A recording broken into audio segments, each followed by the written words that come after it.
Hello, friends, and welcome to the 40th episode of All New Snap Judgments. As always, I'm Roy Rogers, and I am joined by my friend and yours for this latest episode of Glazer's Hubris is the one, the only, Aaron Pulse Glazer. How is the hubris today, my friend? Are you feeling particularly hube or more of a bris kind of person today? I don't know. I'm so vain. I just think this pod is about me. All right. Well, it is so wonderful to do it on these truly awful March weather. Why in March it feels like June in the DMV, or as we call it here in the Greater District of Columbia area. I imagine it's, as I understand, it's also pretty hot where you guys are too in New York. It was like a monsoon yesterday, so today was kind of Same. okay. But yesterday was absolutely disgusting, and today all I could remember was being outside in the rain for hours yesterday. So I'm still somehow drying off. That's fair. That's fair. Well, to help us shake off these late winter, early spring climate disaster days is some very special guests. Aaron, who are our very special guests this week? We are joined by the Pirate King himself, a returning guest for the third time, putting him up there with the truly elite guests of Marvel Snap. It is the great Tuccrr. How you doing, Tuccrr? Doing absolutely fantastic, man. It is so good to be here. Thank you once again for having me, and I'm extremely excited for this episode specifically. Hey, how can our friends find you and spell your name? So you guys can find me on all social platforms: Twitch, TikTok, Twitter, YouTube. Tuccrr, Tuccrr. It's not how I spell my real name, but it's what I got for my handle. I knew that. We are also joined by the rising star of the Marvel Snap content creator program. He is the one and only ZalSnap. How you doing, Zal? Hey guys, what's going on? How are we doing today? We're great. Tuck is pretending that he's doing great. He's like holding himself up. He's like got a shirt hanger in his back so he can stand up after the week he's had. But the rest of us are doing real good. How you feeling? I'm doing fantastic. You know, it's funny. This has always been like, I don't want to say dream, but like I used to watch you guys for so long, even before I started making content. So I just want to say thank you so much for having me. It's like, it's full circle. It's come full circle, baby. So I really, really appreciate that. And yeah, thank you guys so much. Just remember us when you're hanging out with Cozy and Dex. And how can our friends find you to help you get to those lofty numbers? Oh, well, YouTube and Twitter, YouTube and Twitter, all ZalSnap, ZalSnap, no spaces or anything. But someone already had ZalSnap on Twitch, so I'm ZalSnap _, which is unfortunate, but we roll with it. All right. Well, once you're done checking out our very special guests' social medias, you should definitely engage with us on social media. We are, what's the best way to put this? At Snap Judge Cast on whatever Elon Musk is calling his social media platform this week. We are incredibly excited to be the official podcasting partner of Marvel Snap Zone, which of course is the best place to get your news and views on Marvel Snap, but it is also, most importantly, the best large Discord in all of Marvel Snap. So please, please, please click the link in the description of this episode, either in YouTube below or in the description of the episode in your friendly neighborhood podcatcher. If for some reason you want to use the internet equivalent of snail mail, also known as email, to reach us, we will do our best to get through the kick spam that Aaron has subjected that account to. But you can definitely try to reach us at snapjudgmentspodcast@gmail.com. And then besides our partnership with our awesome friends at Marvel Snap Zone, the two things we are most excited about, it's definitely not Elon Musk's hellscape, and it's definitely not having to look at all the spam that Aaron put in there. It is first in our email account, player. It is first and foremost our YouTube channel, which is at Snap Judgments Pod, which, as I understand it, is actually where you're watching this episode right now. So conveniently, you have already found this YouTube channel, but maybe your YouTube home screen or whatever brought you here. If you are, click that like and subscribe button and all that bullshit that Aaron says at the beginning of every one of his Snap Take episodes, which he produces. I put it in the middle now. Okay, you put it in the middle now. All right, I usually skip to whatever deck I'm trying to steal, so also to get past that point. So whatever. Anyway, at Snap Judge Pod, where you are right now, Glazer, 6 out of 7 of every day of the week. Aaron produces a new Snap Take, which it is what, Aaron? So Snap Take is basically 3 brand new decks every single day. I scour the corners of Elon Musk's hellscape, and I bother all of my friends in Marvel Snap in order to find the best decks. I flat out refuse to just show you the same meta decks that everyone else is showing you, so you'll always get something interesting to play. Also, I'm going to stop saying 6 out of 7, because if this podcast is going up on our YouTube, we're at 7 out of 7. It's every freaking day. This is not a Snap Take. This is like the opposite of a Snap Take, right? Like, Snap Takes were supposed to be fast. That's why I named them Snap Takes, and then they became 40-minute videos. And this podcast was supposed to be an hour, and then my hubris, right? So it's now a 2-hour podcast. I don't know. Shit happens. Well, what I will do here, as a plug to our final social media, which is Patreon, is give you a sample of the kind of things you find on the Patreon, which is behind the scenes content for us, plus lots of early content that Aaron produces. Our Patreon, by the way, is patreon.com/snapjudgments. You would find out things like that I've been talking to Aaron about a concept called content creep since we started doing this, right? We started doing this with a podcast, with a small podcast with a friend of ours. And he's like, hey, let's bring on Bootman every other week. That's right. That lasted exactly 1 week, by the way. And has come and become the Snap Judgments Empire, where Aaron has this awesome tournament series that he's running with Gunny T and others.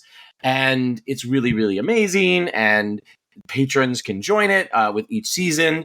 There'll be more details when the next season rolls out about how you can do that as our patrons. But there's all this awesome content. And the great thing about a patron is most patrons are pyramid schemes. But this is a reverse pyramid scheme where Aaron really does give more out than he takes in. So if you want to encourage him to continue to spend his money foolishly, you should definitely sign up for the Snap Judgments patron. I can say this as I am unbought, because I get no money from the Snap Judgments patron. All right. Like Aaron, this is a loss leader for me. I am in the red when it comes to Snap Judgments. So again, this is not a hashtag sponsored. It's not a hashtag ad. This is definitely me just saying you get a lot of value by supporting Aaron's daily content on this YouTube channel by going to patreon.com/snapjudgments. Cool. Was that a good Patreon plug, Glazer? Yeah, yes, but I also made me remember something that I put in chat. Let's go. Okay. Our new segment, I'm calling it High Five because I'm an idiot.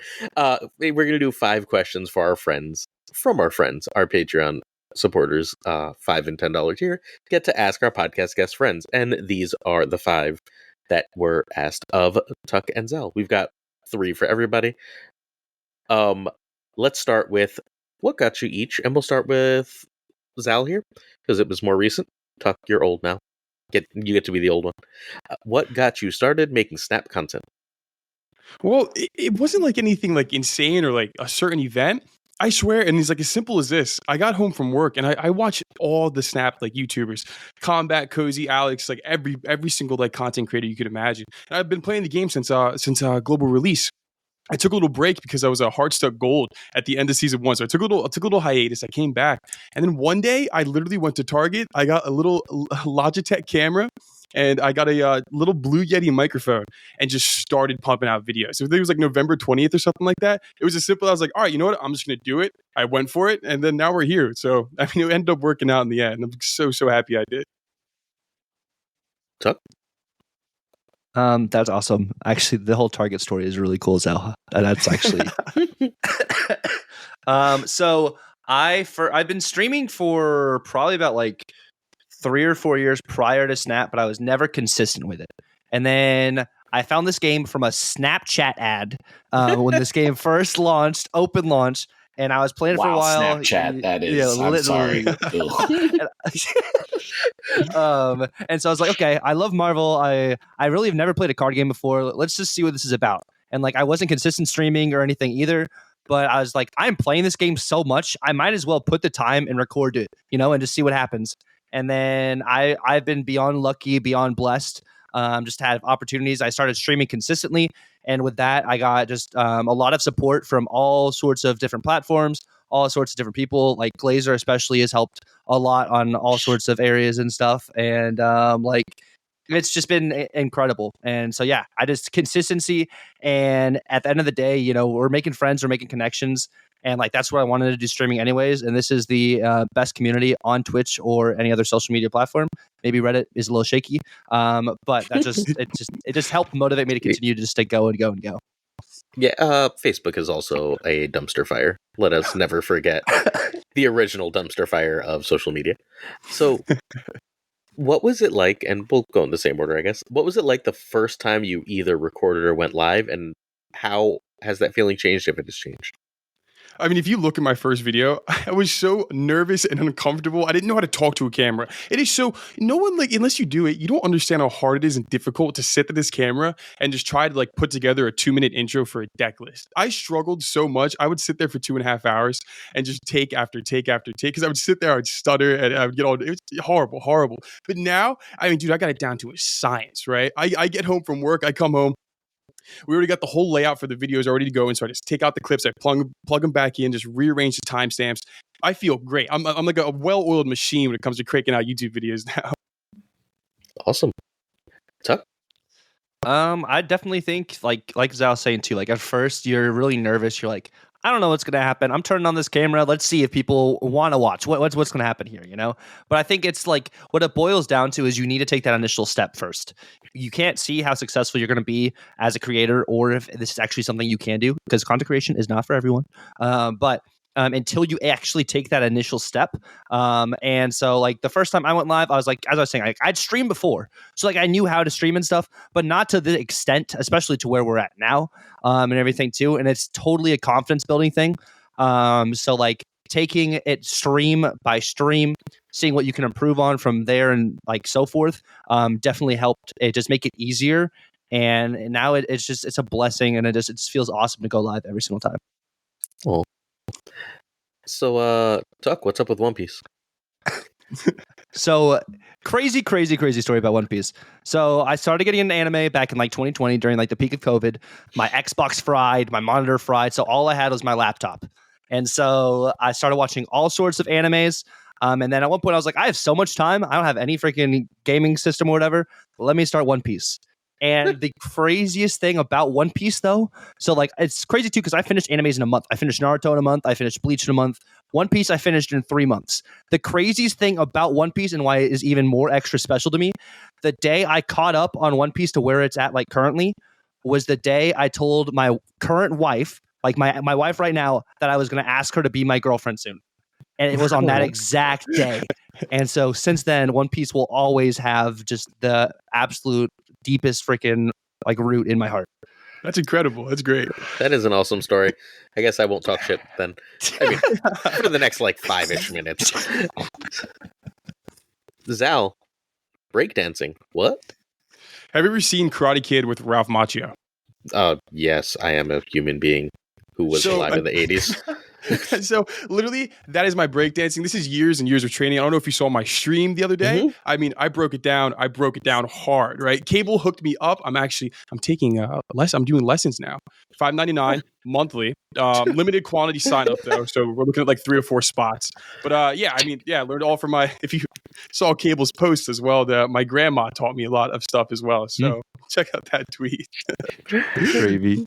These are both really sweet. One's getting married. One's got his grandma teaching him breakdancing. This is adorable. This is a wholesome family cast. That's what this is. All right. Our last question, and Roy, you have to answer this too, because when this was asked, I was like, Roy, you have to answer this question. If you could teach Marvel Snap to one historical figure, I'm aware I'm not going to like your answer. I don't have to like it. I just want to hear it. I'm curious. To one historical figure and then battle them, who would it be? And obviously, why? Zal? Or if you need a second, Roy definitely knows his answer. Roy can go first. I think I got my answer. I think I know what I'm going to say. I'm going to say Leonardo da Vinci.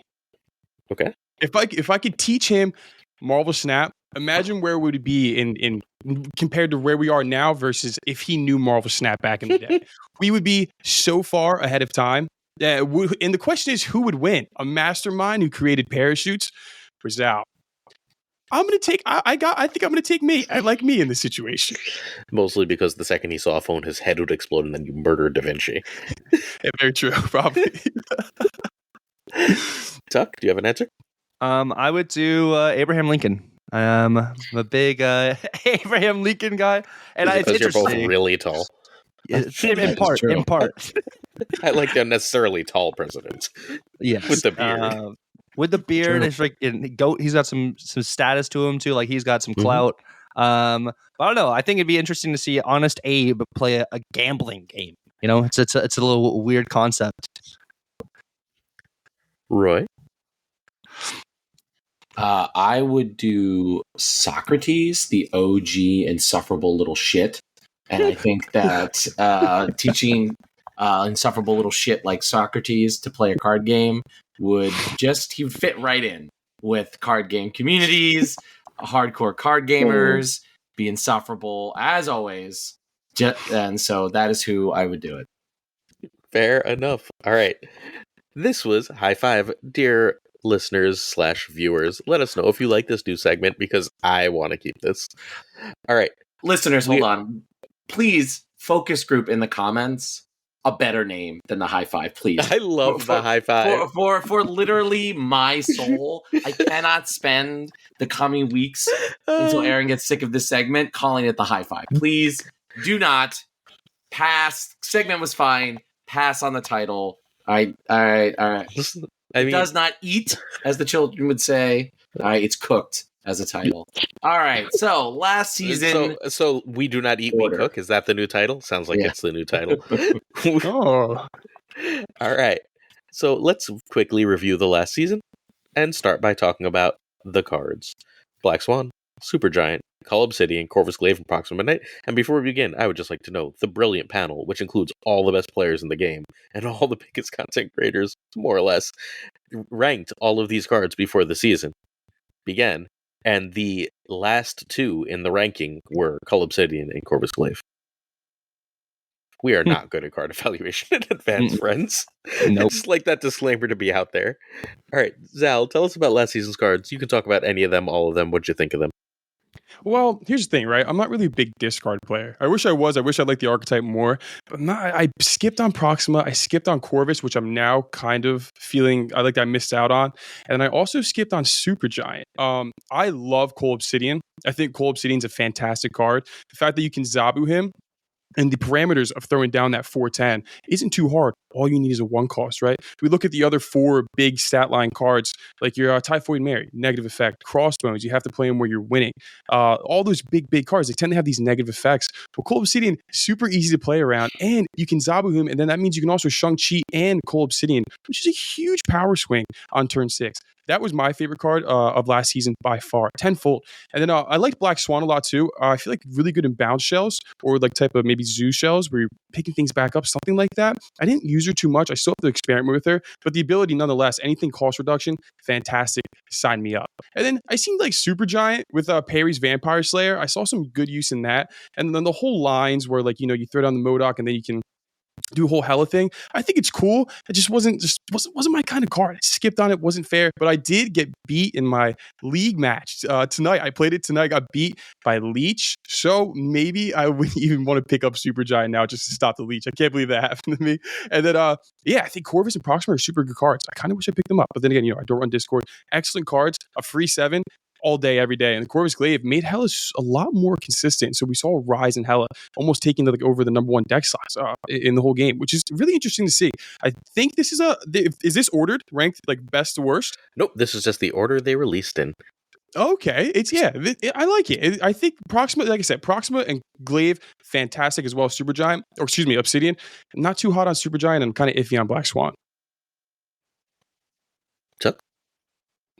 I think kind of like piggybacking off like what Zal was saying too. I honestly love discard. I played a lot of discard.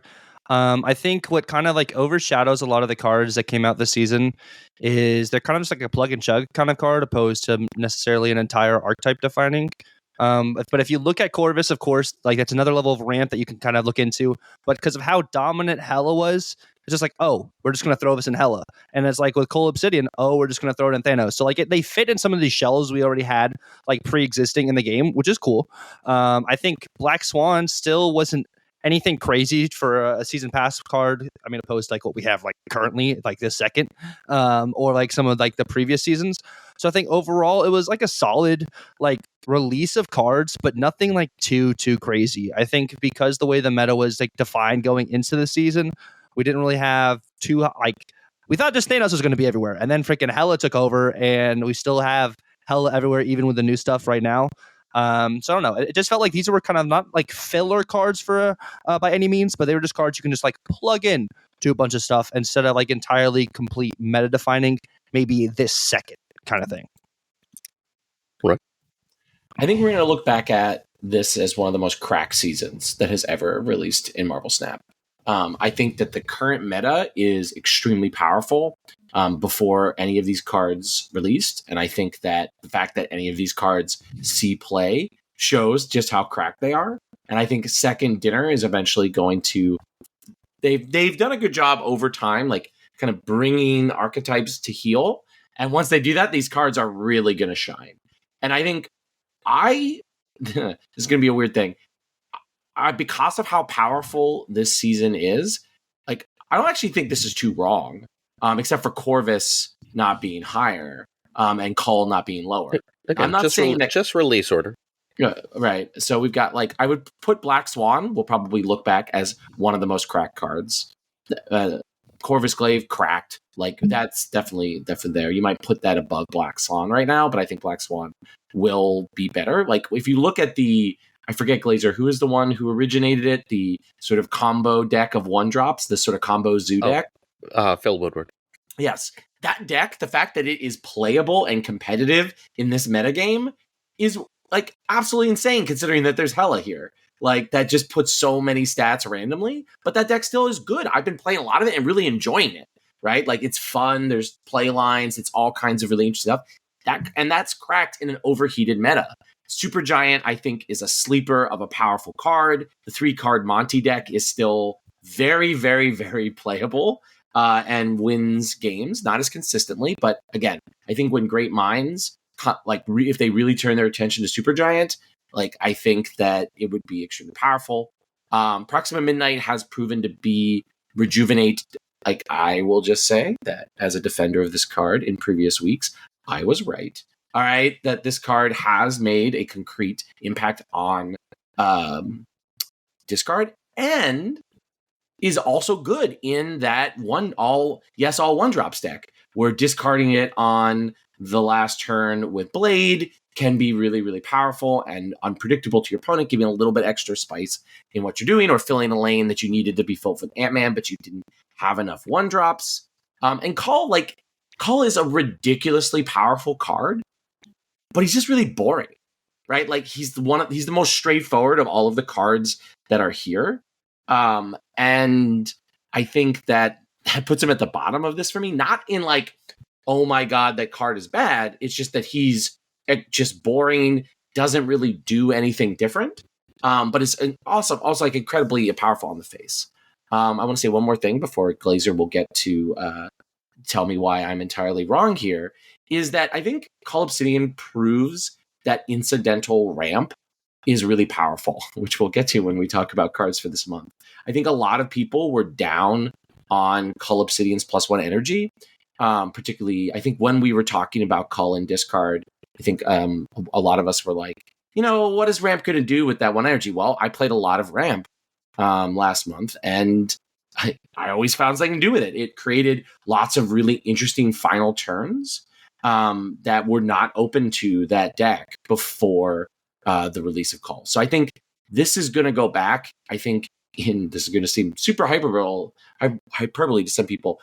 Not quite the Loki season, but maybe the Elsa season of sort of like low-key cracked cards that people are going to be sick of when Second Dinner finally starts nerfing them.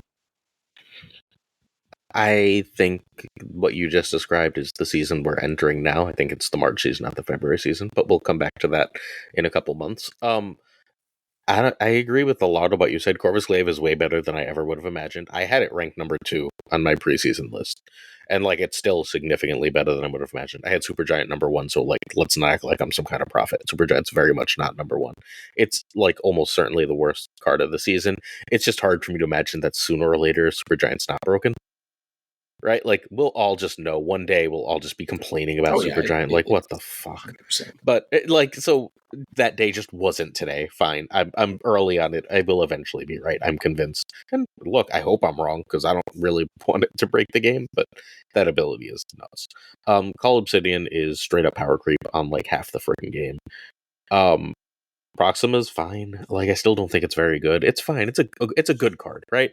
But it's like if you're playing Wolverine in the place of Proxima in most decks, excuse me, you're not like that much sadder, right? Like, you'll lose X% of games more, but like it's a good card. It's genuinely a good card, but like the amount of times where I or my opponent have played it and it's landed in the place where I'm like, well, I don't fucking care about that, means that I can't rate it that much higher than that. And I will hate Black Swan forever. It's probably going to be it's a good card. It's probably going to be a great card, but they made Beast and thus my favorite archetype much more inconsistent because Black Swan existed, and I will literally never forgive that card, at least unless they give me another bounce card. And I don't think they're going to give me another bounce card. I think they're just going to let it be inconsistent. But like Beast, they released Black Swan, and then they went, oh shit, Beast is still better than Black Swan. Never mind, Beast. Bye. Now you're bad. And like, fuck. I like that sucks because they don't go necessarily in the same deck. Black Swan is great in the Woodward deck, and it would still be in the Woodward deck, but like people play it in bounce decks because they can't play Beast the same way they did in bounce decks, and that's shitty. That's basically my take. We get to move on? Okay. Boop. Alright. Last is just how'd you feel about stuff that happened in the game? How was your ladder to infinite grind? How was your infinite ladder grind? If you want to say where you ended up, feel free. If you care, I don't personally assign any great value to anything post infinite ladder. That's not fair. I think like if you grind up to like the top 100, top 200-ish, it really fucking matters. It shows you're really great. But I also don't think if you don't, you're automatically bad. I think just like you have to play a massive amount to do so, and we don't all care to play that competitively for that long. And I think that's a perfectly valid take, especially in this game. So if you would like to share yours, feel free. If you wouldn't, have at thee and don't care. How'd you do in Conquest? And is there anything else about the actual gameplay that you'd like to cover? Zal?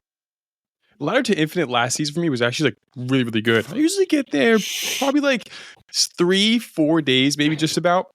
I don't get to play as much as I would like. But we use like Thanos. We use Thanos Lockjaw, basically all the way up from 73 to like 95. It was so good. That deck was so good. Too bad Lockjaw got nerfed, or maybe not too bad. But yeah, we used that all the way up to like 95. Switched to Sarah Control for the last 5 levels. Man, it was a breeze. It was so good. That's my favorite deck in the whole entire game. Sarah Control. I mean, I absolutely love the turn 6 miracle plays you have are just absolutely bonkers. I love that deck so much. So yeah, Ladder to Infinite. Nice and good, nice and chill. I loved it. It was great. Infinite Ladder was pretty good. I think we finished just about like 5,000, like 4,800, just about. So I played like a little bit. Nothing too high, of course, but I used Sarah Control like the whole entire time. I think I played like over 200 games about with it, like a 56% win rate. So like not bad. Yeah, finished right about 6,000. So I had fun. I had a great time. Just the meta towards the end of the season just started feeling like a little weird. It wasn't my favorite kind of time to play, so I did take a little bit, relax a little bit off the game. But when it came to Conquest, I got my first Infinity Border a couple days ago, which was awesome. I pushed with Galactus all the way, all 5 in a row with Galactus, big old G man. That was, man, I should have recorded it. You should have saw my reaction. It was absolutely insane. I got it on the Ink Pulp Gladiator. Had to do that. That was fantastic. Last season overall was just amazing. I loved it so much. The card backs were cool. Especially the Infinity Gauntlet was awesome. I love that so much. And the variants, all the variants of Black Swan, I was really tempted to spend keys on some of those cards because those variants, and they all went together. It was fantastic. I love that so much. So overall, I love this season. Again, not really a big discard player. Didn't get many of the cards, but nonetheless, a fantastic season all in itself. Yeah, Yeah, I think I think I hit infinite on day 2. Normally I'll do a crazy day 1 stream. I stream until I hit infinite, but this time, like with scheduling and stuff, I just wasn't able to do it. But that is actually like the first time this last season is when I actually started posting more like YouTube content. So like when I hit infinite, I actually used the deck I used to hit infinite and actually made a video on it. And I actually made use of Supergiant because I actually really enjoyed Supergiant last season too. I used it in a discard shell with using Supergiant on 4, hiding Modok on 5, and then putting Wong and then either Collector or Morbius down on 6. And I have like Helicarrier in your hand, so it just goes burr. So that was really, really fun. And I think Infinity Ladder, like, honestly, I feel like I didn't play a lot of games last season in Conquest or Ladder. I just vibed out. I just like had a good time. I think my biggest takeaway from the season overall is I tested a lot of decks. I wanted to kind of like just diversify what I could play, learn how to play other matchups because I wanted to kind of prep for like the Snap Judgments League we have right now. There's also the Felicity Snap Team League that I'm in as well. So I just wanted just to learn all sorts of different matchups and all sorts of different like archetypes and everything too, to kind of just like have a better understanding of the game, because I progressively want to get better. I want to get to a point where I'm like trying to break into like the top 500, or like I'm playing Conquest consistently and I know the matchups better, because I feel like I still am more of a casual and just wanting to have fun at heart. But like I really want to tap into that competitive side, because I feel like that just opens up another, not only just like area of the game. I don't know. I kind of want to open up my brain a little bit over to that aspect of the game, you know? Sweet. Right.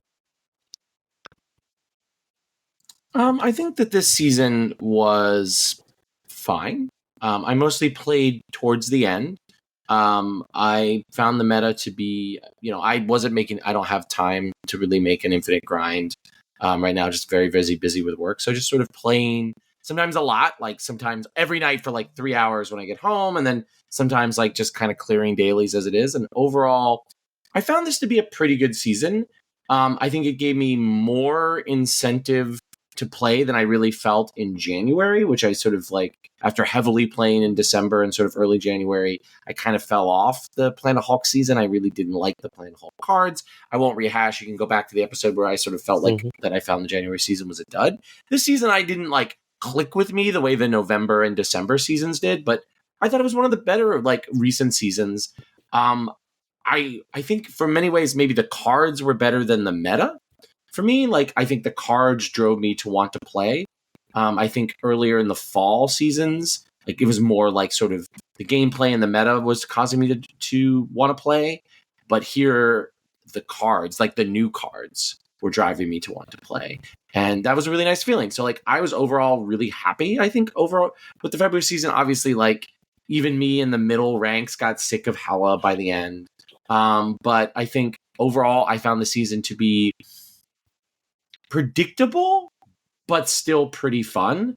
And again, I wasn't an infinite player this season, so I can't comment, but sort of in Scrublandia, I think that the meta was pretty fun. Like, I mean, like there was more Hela than you want, but still there was like room to play other decks and still feel like you could climb ranks in 50, 60, 70. In a way that sometimes it doesn't feel that way. If it even in Scrublandia down here with the plebs.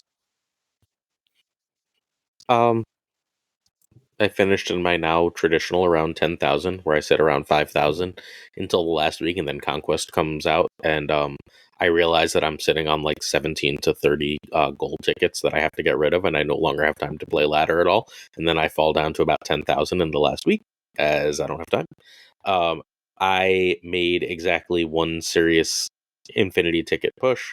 I got to game 5, and it just didn't work out. Shit happens. Not the end of the world. Most of the other infinity tickets, I insisted on playing Woodward Zoo, which was not gonna beat Hela Land. Because like Infinity Conquest this season was just the land of all Hela. So, or at least it was for me. I don't know if everyone's experience, but like I completely agree. I played so many freaking Hela games, it was ridiculous. And I was like, I'm gonna take this out with Woodward Zoo, and I win a game. Like, you know what I mean? Like I could beat one opponent, and the next one be like, you're not getting that lucky. 2 full 10 cube rounds in a row. Whatever, shit happens. I had a good time this season. Look, my way of interacting with Marvel Snap isn't to be competitive necessarily. I play with some of the better players sometimes, and I know I'm good, and like I know I'm good enough to hang when I really care to be. So that gives me the confidence to have the freedom to like go find decks, to go be like, I can make sure that this deck that I'm going to share is worthwhile, is a good one. But it also means I'm going to learn that deck on ladder sometimes, and I'm going to struggle, and I'm going to punch myself in the face, and like that's fine. It's my experience with the game at this point. All I really care about is that there's always a fresh amount of things to play, and last season was in a weird way more diverse than this season, because this season is just all the good decks from previous seasons, but now with hope. And so like I'm like, I want to do a video, right? Like, and then I did I looked at my list of decks and it's like, oh look, it's 18 different hope silky smooth decks. Which one am I covering? Like yesterday's video for people as they see this is Lambie's Thanos deck, which is Lambie's Thanos deck, but now with Hope Summers. And like, that's not like, I get that like some people, I get to play my cool deck, and like, good for you, but like that's the same shit, but now with hope is not like entertaining to me. So last season did not have that issue. We were doing weird things. Discard hadn't been in the meta in any real way since America. We had new and different builds of Hela. Even the Thanos builds we were playing, which kind of were dumb, were at least like different enough than Thanos had been, right? Like now, like, because for a while we had that lockdown Thanos, and now we had big dumb idiot Thanos. Fine, right? Like those were new. Now, it feels like this season thus far, it's been only a few days, is the greatest hits of past seasons. And while that's fun for a lot of people, it also makes my job a lot harder, so I hope things pick different decks soon. Hope Summers is fit like any, like literally any archetype, like any list. I mean, she's incredible. Like probably the best season pass card we had, like probably since like Miss Marvel. Wait for it. We're gonna get there. Okay. We'll get into hope. Sorry, I know I jumped the gun there, but like that was my like frustration as I spent like 2 hours. Usually, I have the list of like 70 decks, right? Like I don't have trouble finding decks. The reason I featured your deck so fast, I was like, oh my god, thank you. Hit monkey action. Not the same fucking deck. Thank you. Mm-hmm. Yeah. All right, that's my coverage. Let's go on to some general thoughts. These are the things I can think of. It feels like February was a really quiet month for like non-metagame shit. Just general feelings about the demise of gold bundles, as in February didn't have one, and like maybe they're gone. Are we gonna get gold bundles anymore? The couple's Valentine's event, and this is the month where we had the fewest balance changes, because there was that skip week, and there was this other accidental skip week that we're having right now. And then there was the couple skip week. So like we just got very low OTA, and then like if you guys know of anything else that happened, let me know. But like I can't think of anything. I guess we could start with the couple Valentine's event. Massive fan. That was awesome. That was so great. I wish they did stuff like that all the time and like change it up. Maybe not in rank though, in case you're like trying to get to infinite and you're still struggling. Having the complete just like meta switch, right? I was running the whole Captain America Gambit list. It was a great blast. But maybe like make it like only conquest, or add like another like unranked mode or something, because it can shake things up. And for a player that doesn't pay as much attention to the game, it could cause some more struggles. So nonetheless, excellent event. I hope they do more stuff like that. Lower to A month. How many did they do? One this month or last month? Was only one? I think it was exactly one. Mm-hmm. Yeah, it was a whole. Wasn't that the Beast and all that, right? The one that broke my heart. Yes. Yeah. I mean, honestly, that one. I can't run bounce. I struggle with hand size. I am so bad at that archetype. I definitely want to learn. But like I kinda am I liked the one change. I liked how we can see how they change maybe one thing a month, right? And then you can slowly start to see how the meta and what people start to make and how things change and what becomes prevalent. Obviously, it was Hela, but like, I'm not the biggest Hela hater. I don't use Hela. I don't even know if I split her one single time, but nonetheless, I mean, it's a good deck. I think it's like kind of easy to play around, and the best thing about it is when to retreat. That's the biggest thing about it. If they snap, you see they discarded Infinite. They already have like this sound. They discarded this. You just gotta get out of there. You gotta roll tide, and that's why I don't think she's the most crazy thing in the world. Yeah, of course, if they snap, you're probably gonna lose or drop it down like 40 power.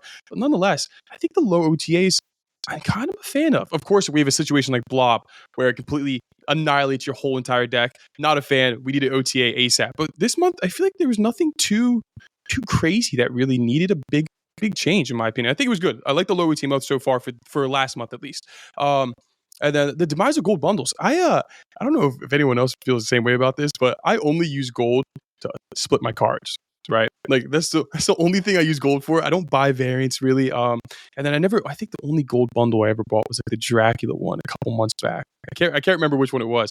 But for the free to play players, people who save up, like the first person customized in Tarot Bank is like 200 million gold saved up. You know what I mean? So like for those kind of players, like it totally feels bad. You want those gold bundles. That's how you like get more stuff, especially if you're free to play. You're new.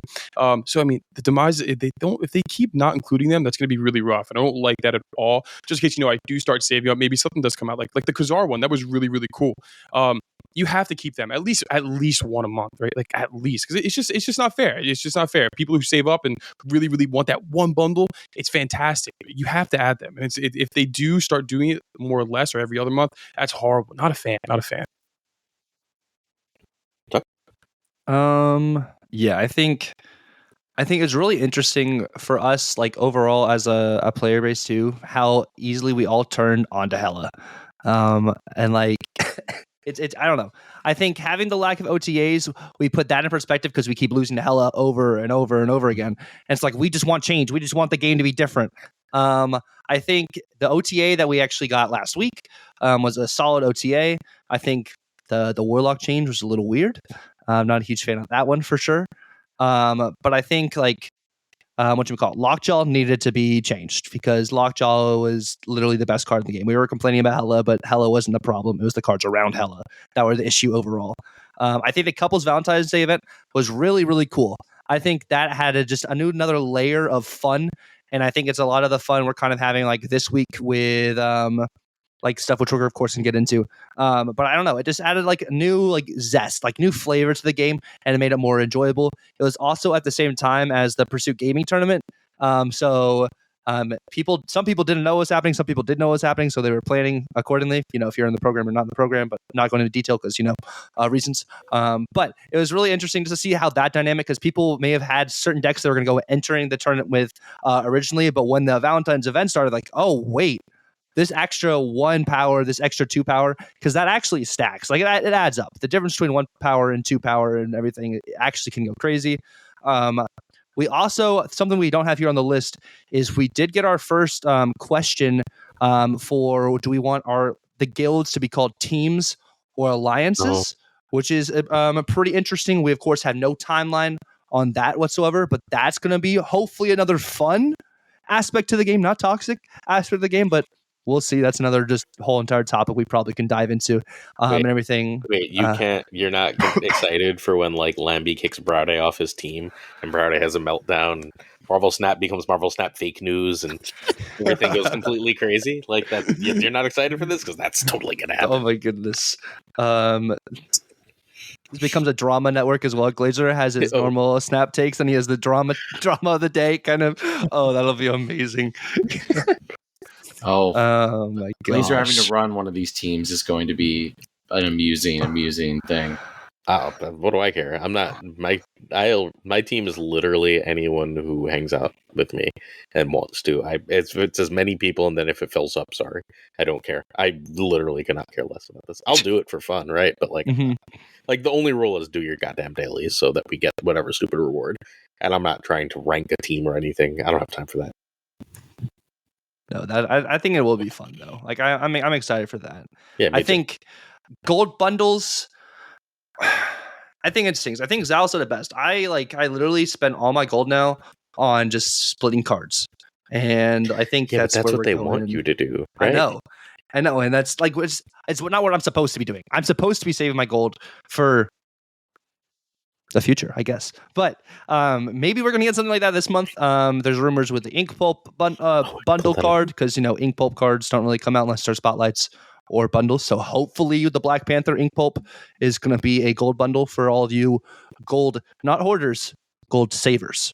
But yeah, it's very interesting. Also, how gross is that Shang-Chi bundle? That Shang-Chi bundle sucks. Yeah, it's They're like, split. I can't believe Tuccrr has the best split. I can't believe he spent the money. I was like, Tuck, what the fuck, man? That is the worst value bundle, like for $100 I think they've ever done. So like, worth we're it. gonna It's not give like you. he. What if you really need those tokens for Yeah. Pixie, for example? Or For Pixie, for example? Okay, fine. It is. And look, there's only one bundle at a time. oh, there's 3 right now. Like, I Yeah, there's have. 3 in my store. Yeah, that's fair. I have 19,540 gold sheesh. Wow. because Like I don't know what to 200. spend it on. Yeah. Like, is it? I sat there and I just got 2,000 gold today from the Greater Program. I was like, cool. I bought 2 variants yesterday. I bought a Pixie and a Hope variant, and like, they could release more hips and get me to part with my gold. Mm-hmm. But like, unless they do that, like, I don't know. They were like, would you like to give us $30 for 3,000 tokens? I'm like, no, I have 67,000 tokens. Thanks for trying, though. 67,000. Yeah, I don't have anything to spend it on, right? Like, the only reason I don't have 80,000 right now is because I spent 2 weeks. I just token bought Proxima and Corvus, and then of course this week it took me 4 to get Pixie to just annoy me. But like, it matters, but like, still, like, it was just like, I don't know. So none of this shit matters to me, is what I'm saying. Is like the point of that screen was like, I have no horse in this race except for the health of the game. I am obviously happy to whale out when necessary to get whatever I want in this game. The game has been good enough to me. The community has been good enough to me to allow me to do that. I think that they made gold hard enough to get, that to then take away the best use for gold is really, really difficult for people. I don't have much more to say than that. It's just kind of shitty. Like, almost every problem I have with them is, I think that they're like, if you want to just charge us for cards, I wish they'd do it more simply, right? Like, just like, be a little more straightforward and transparent in how you're charging us for cards. If you need to charge us for cards to like keep your game running, then just fucking say so. Fine, right? Like, and I don't care how much they charge. If they're like, give us $1,000 for this variant or you can't have it, and Tuck's gonna buy it, that's fine. Like, just, don't lock progression there, and we're fine, because Tuck would totally buy it and be like, look at this amazing split I have with it. It's all purple and bubbly. But yeah, it's fine. So, like, whatever. Like, charge whatever you want for cosmetics, but if you're going to charge us for cards, just do it a little more straightforwardly and cleanly. And I get why they don't, because they got to spend extra in the process. I know businesses aren't built on being honest. It's just, I prefer it when things are honest. I don't know. Couples Valentine was a thing that happened. I don't care if it happens again, but people liked it, so yay. Low TA months make me want to scream. I love change in this game so much, and I know that this is not everyone. I am not speaking for everyone. I'm speaking for me. The more things change, the happier I am. Even like, if the beast change hurts me deeply in my soul, but it also hurts so much worse because there was like nothing else. It was like the beast change and then dwell on it. Curse word. I don't know why I'm not cursing. We're in the middle of the podcast. I can curse all I want. But I did not enjoy that feeling of like there being like nothing else. Like, usually like a week later, there's another change that'll get me excited on something. Right. And like, then it was like, no, here's 3 weeks of none. And then we're going to hit Lockjaw, which is very obvious. And then we're randomly going to punch Darkhawk in the face. Cool. Thanks. I don't know. It was just sad. And like, one other thing happened. And like, I'm going to take partial credit, even though I should totally just give credit to Gunny. I'm going to give Gunny partial credit. Tournaments seem to have returned to Marvel Snap. We had the Johnson Cup. We have Felicity's thing. Felicity's amazing. Pursuit's getting back into tournaments. We had Johnny's thing, right? So tournaments are back. For like, after like a 4-month hiatus, more or less.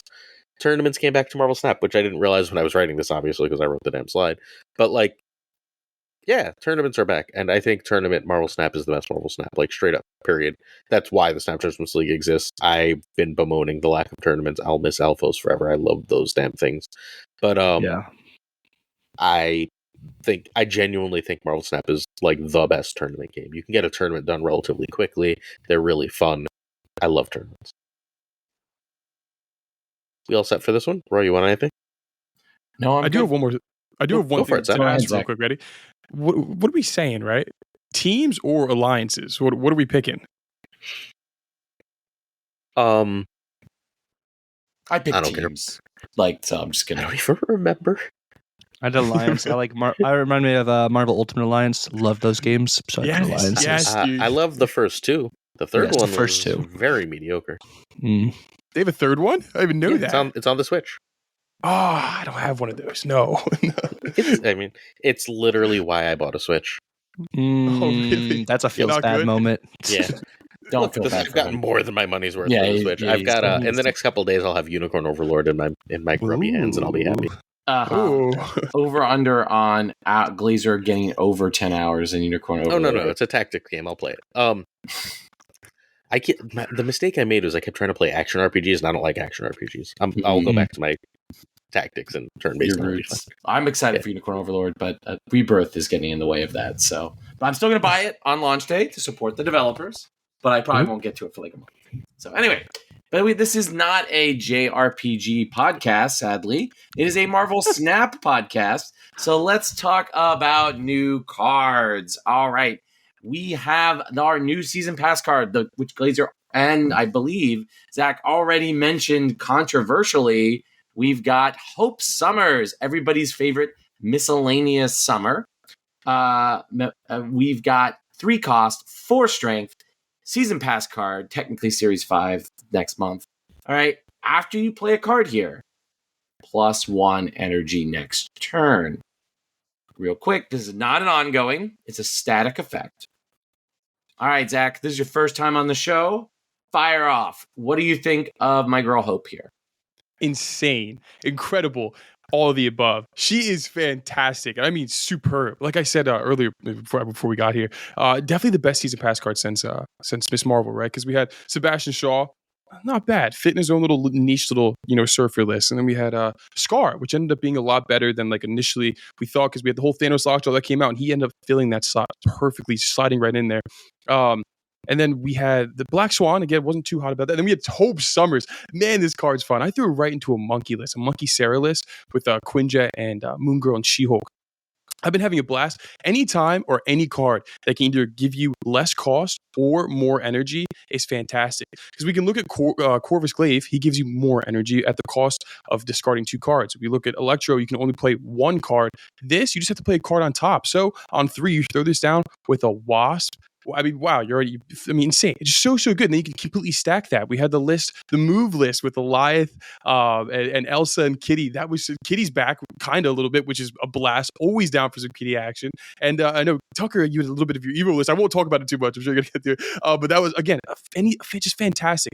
Plugging this into Evo, more energy. Who doesn't want more energy in an Evo list? I'm so hot in this card. I think it's fantastic. If you need it, you got to buy the season pass. If you can, of course, you got to get it. So, no, I'll wait for Tuck. I have thoughts. So, your deck stopped working for me. You know why it stopped working for me? Why? Because fucking everyone put Mobius in their decks on Earth. Oh, yeah. Any idea how much? Like, I ruled with your deck at first, and like then today, I like at lunch, my room was randomly empty. I was like, I'm gonna get some games of Snap and play Zal's deck. Tell them all about it tonight. And I saw Mobius like 6 games in a row. I was like, you motherfucker. Yeah, and, it hurts so bad. It wasn't as good anymore all of a sudden. Yeah. So they knew a little bit releasing this at the same time as Pixie. Yeah. Right. So? I think Zal and you guys freaking knocked it on the head. I think so. Hope Summers, her downside is board space. That's literally it. Like you get your ramp, you're playing cards onto Hope to get the extra energy, and it just enables you to do so much more than these other like ramp cards. Like Electro, you can only play 1 card. Like Corvus, you discard 2 cards. Hope, you literally can tech into any list and make any list better. And I think for a season pass card, you want it to be that flexible. So I think they did really good hitting that on the head. I'm so glad it's not +2 energy next turn, because that literally would have been just completely crazy. Not saying this isn't crazy, but I think it's something that like we really needed. I mean, the meta already was pretty open, but I think we're at a point now where the floodgates have just freaking exploded. And I think the meta is kind of all over the place again. And I think you guys mentioning Mobius, we'll probably talk about Mobius more with the next card. But I think it's just awesome. I'm glad we have another season pass card that is just great. my only, like, I guess the biggest con for this season pass card is if you don't have this season pass card, it really sucks. Like, this is one of those moments where it's like you have to have the season pass to be super competitive. Not saying you can't win without the season pass card, but it's one of those feels bad moments if you don't have the season pass. Well, there's always hella.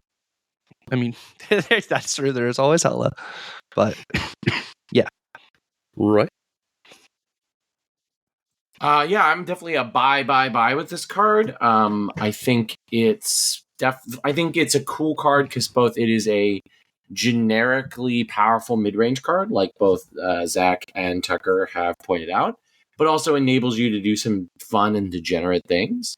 So it has sort of like flexibility of like trying to find something cracked to do with it, or just to build sort of a mid-range shell around that, whether that's a mid-range shell like some new Zabu deck. I know that's definitely been a believer in a lot of content creators, or that, or High Evolutionary, which was brought up earlier. I believe Tuccrr was playing some High Evo, which also has the added advantage of her grandpa is in that deck. So there's some extra sort of thematic synergy, which I always appreciate.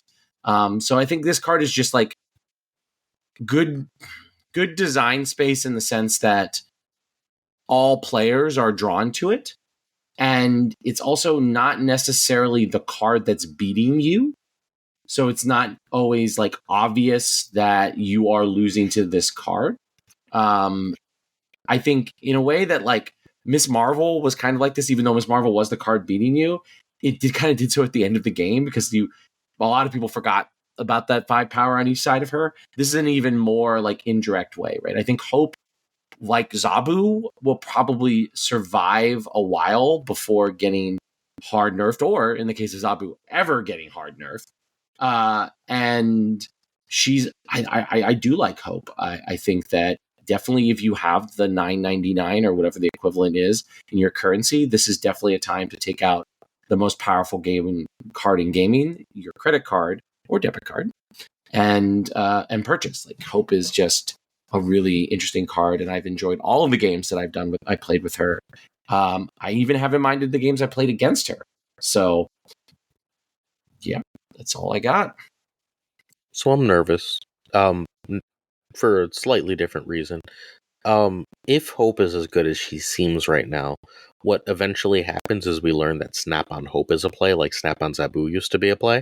And if Snap on Hope is a play, then games of Marvel Snap can very rapidly descend into who sees Hope. Yeah. And that seems like it's an unhealthy situation for us to be in. Is that going to happen? I don't know, but given the outsized impact the card has had in 2 days, it's something worth keeping an eye on. Outside of that, if that doesn't happen, then Hope is brilliant design. If Hope does not become Snap on Hope, then this card's going to be great, and I think it's, generally speaking, healthy for the meta. What it has done in bringing back these old archetypes, what happened is these old archetypes didn't have enough power to compete with the newer, more powerful archetypes, and Hope said, well, what if I can cheat? And then they were like, well, if you cheat, you can keep up. And like all of a sudden, things feel balanced, right? But if Hope's win rates remain, quite frankly, through the freaking roof, right? Like there's a billion, like 70% Hope win rate decks. Then it's gonna become Snap on Hope. And if it becomes Snap on Hope, then games like in the Zabu meta devolve into, did you see this on curve? And if so, you win, and if not, you lose. Like, or you just run, right? Like you snap and run. And we did that, or anyone who's been around long enough did that, and I don't want to do that again. So, I'm actually, now that I think of it, gonna bug Lambie and Geo about that relatively soon to see how they think that's gonna develop. Because if they don't think it's a problem, then it's probably not a problem, right? But like, I'm, it feels like it's a matter of time. Yeah, no, I agree. I think that it's the same concept we used to have with Mind Stone. I think there's a similar like snap when you have this card with the next card we're going to talk about. I have something like I have on my mental because that's what I've been doing. But I think definitely it's going to end up being some sort of snap on Hope because like people were snapping on Corvus Like, like if you're going to snap on Corvus, what's going to stop you from snapping on Hope? Right. And Snap on Corvus always had that extra risk, though, right? Yeah. So you don't have to run from a Snap on Corvus. They're increasing the ante. Mm-hmm. But there's a possibility that Corvus discards Sif and Blade, and then they're sitting there going, well, I have ramp, but right? Like, even if it didn't discard Hela, there's a chance it just doesn't do enough, right? Like, even sometimes it'll be like, it'll discard Sif, which is the only other discard card you're seeing that game, and then it discards, like, a death or something, and you're like, shit. That 17 power at the end is nice, but, like, it doesn't make up for all the other turns I took off. Hope doesn't have that downside. Like, and the Mind Stone had one small bit of downside. Now it's got much more downside, right? Because the Soul Stone doesn't draw. But it was like, if you get Power Stone, you could end up in trouble, right? Like, there's just these small downsides before. I don't think Hope has that. I mean, so people started trying to play Junk, and, like, I don't think Junk answers Hope at all. Like, in the slightest. So, I don't know. I was using Galactus against a lot of these Hope decks when I was on my climb, and Nice. I mean, if they get that Elsa Bloodstone out with their Angela and their Hope ready to go, priming up that kitty, it becomes a serious problem. And then they take priority with, like, Vision. They move them over, and then you get a Lion. It's a strong list. Are you ready for the scary news? Elsa's still getting buffed. Yeah. Oh, yeah. I'm ready for it. But do you know what Elsa's best home is, right? Because it's not that move deck. No, it's the OG Shuri Kitty or No, not our Thanos. Oh, good. Think about it. Think about it, right? Like, it's Thanos. I've got Vision in there. I can play Jeff in there. I can do all my Hope move bullshit. Except I also just get to cheat out a 2-power Scar and have Blob and, I mean, think about Reality Stone, and we can keep going. But you've played Thanos, so you understand this, right? No, when all the stones start being 3 power, and then Vision is 10. He won't go back to 11. 10 power, right? Like, even if that's a card that costs 3, well, you've got Hope and Time Stone and Psylocke, so that costing 3 isn't like an actual problem. This feels. And, like, that's me assuming, right? Like, we don't know that the Hope buff is going to be that, but everyone's working assumption, just for anyone who doesn't know, if you guys disagree, feel free to let me know. But from everything I've ever heard, everyone's Earth assumption is that the Hope buff is the same thing as the Luke Cage buff, where it gets its old ability back to work in every lane, but it costs 3 instead of 2. Yeah, like, I could totally see it. Yeah, like, it might not be, and if it's not, then I reserve the right to change this. But, like, I think Thanos is about to pop off, and it's been so long since we've had a Thanos meta that we just really need another. When Thanos started, like, coming around, like, in the beginning of last season and stuff like that, there was, like, a couple variations with Elsa in it that were pretty strong. Yeah. Get ready, Elsa, Hope, Thanos. Calling my shot. Just put everything in Thanos, man. I mean, so everything but the next card. So let's use that as our transition. Okay. Yeah. All right, because this card was. Roy kept being like, everything's a Thanos card. No, sir.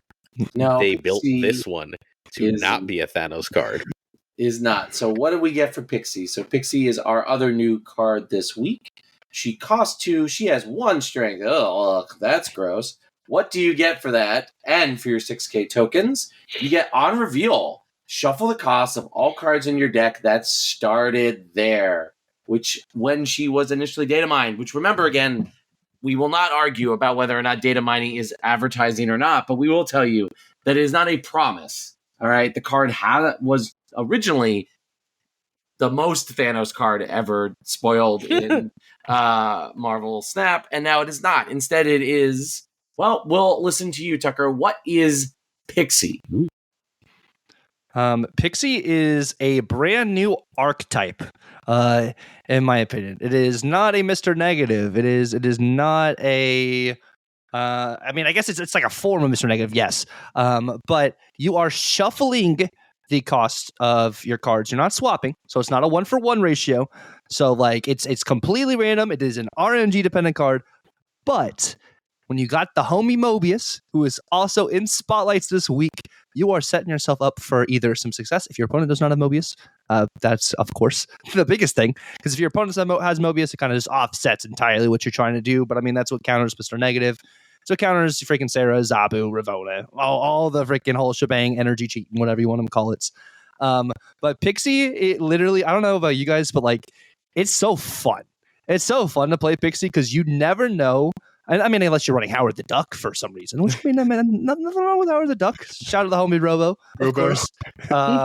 But you never know what you're going to get. So, like, you're seeing a lot of weird kind of shells with Pixie. Maybe not necessarily weird, but just like interesting. Like, there's a Patriot shell going around. There's a Junk shell going around. Galactus shell, which Zal and I actually talked about recently. And then I'm loving it in High Evo. And I'm using it with freaking Hope to kind of just maximize everything too. I don't know, like every single time I get Pixie in hand, I have Mobius. Is one of those interactions I was talking about earlier too. I snap with Pixie and Mobius because I'm like, at this point, I'm looking freaking great. Because the way the interaction works, Mobius, your cards can't get increased in cost. So let's just say your Wasp swaps with a freaking High Evo Hulk.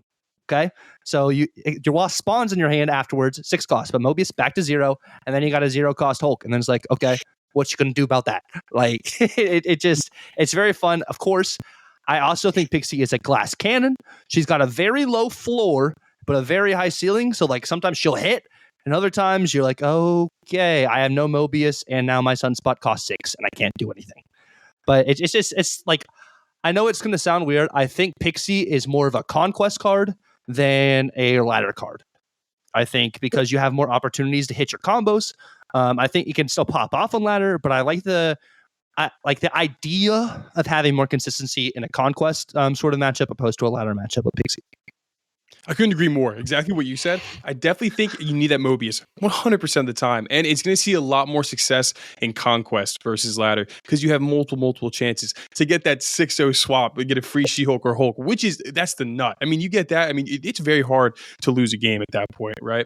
But at the same time, you got to look at its totally RNG aspect, right? 110%. It's not like a negative. If anything, the negative is a little bit more, you know what's going to happen with the negative. You don't really know what's going to happen with the Pixie. I haven't gotten it myself, but I've seen many games of Tuccrr and so many other streamers playing it. It seems like it's such a fun card, right? Such an amazing card. The fact you get like a 1-drop Galactus, maybe even like a 1-cost Hobgoblin, a Green Goblin, and you can Galactus and throw down the goblins all in one turn.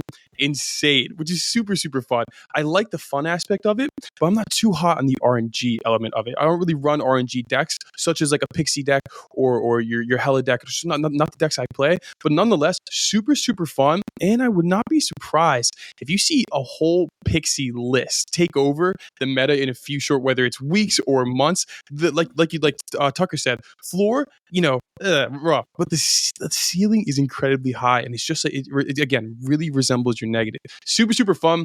Not the biggest fan when it comes to ladder, but yeah, Conquest is going to be an absolute blast. I've been winning a lot with the Pixie deck. I mean, I haven't been playing a lot, but like most of my climb from 75 to 80, whatever, 83, I guess it is, was a Pixie. It was the Captain Kirk deck. It was the Pixie, whatchamacallit, Thor's thing. Mm-hmm. Just because, look, I think my favorite thing to do that's like not on brand for me is to play Odin and hammers. Because no one ever does the Odin hammer math, right? Mm-hmm. They do so it's just a really fun way to steal cubes. Like everyone does the hammer math. They're like, okay, I can survive 6 here. That's a 1 lane. It's like, no, it's plus 12, or no, that 6 is going to become a 24, and that changes things just a little bit. So that's like one of my favorite things to do. Pixie is absolutely amazing in that deck. I think any deck that runs a lot of low and high cost cards can use Pixie just fine. Mm-hmm. As long as you it's 2 cards, it takes up 2 card slots. Like High Evo, you're already running Mobius in some versions, right? So throw Pixie in. If you're running Mobius, I think most of the time, outside of maybe Loki, because like you don't want to whiff and have a 6 cost Loki if you don't see Mobius, that would be bad. But like outside of like 1 card decks, like Phoenix Force wouldn't want it for the same basic reason, right? But like outside of 1 card makes the deck go boom. Decks, if you've got low and highs, I think you just want Pixie, and you would run Mobius, you just want Pixie. Like, would Pixie go in a Sarah deck? Probably, right? Like just straight up Sarah, like the Revis version. Yeah. Like it's a 2-drop. You don't have a lot to do on 2. You play that. You play Mobius. If you don't play Mobius, like maybe you screw yourself, right? But like it's also possible that like your Shang-Chi just comes out as a 2-cost. You've got a lot of 2s in that deck, right? Like, or your Sarah comes out as a 2-cost, and then on turn 3 you get to just drop a Sarah, and then like all the other things being more expensive don't kill you as much, right? Like, actually, I'm going to build that deck because that now sounds amazing. But, Sounds good, right? That just came. That was pretty good for off the top of my head.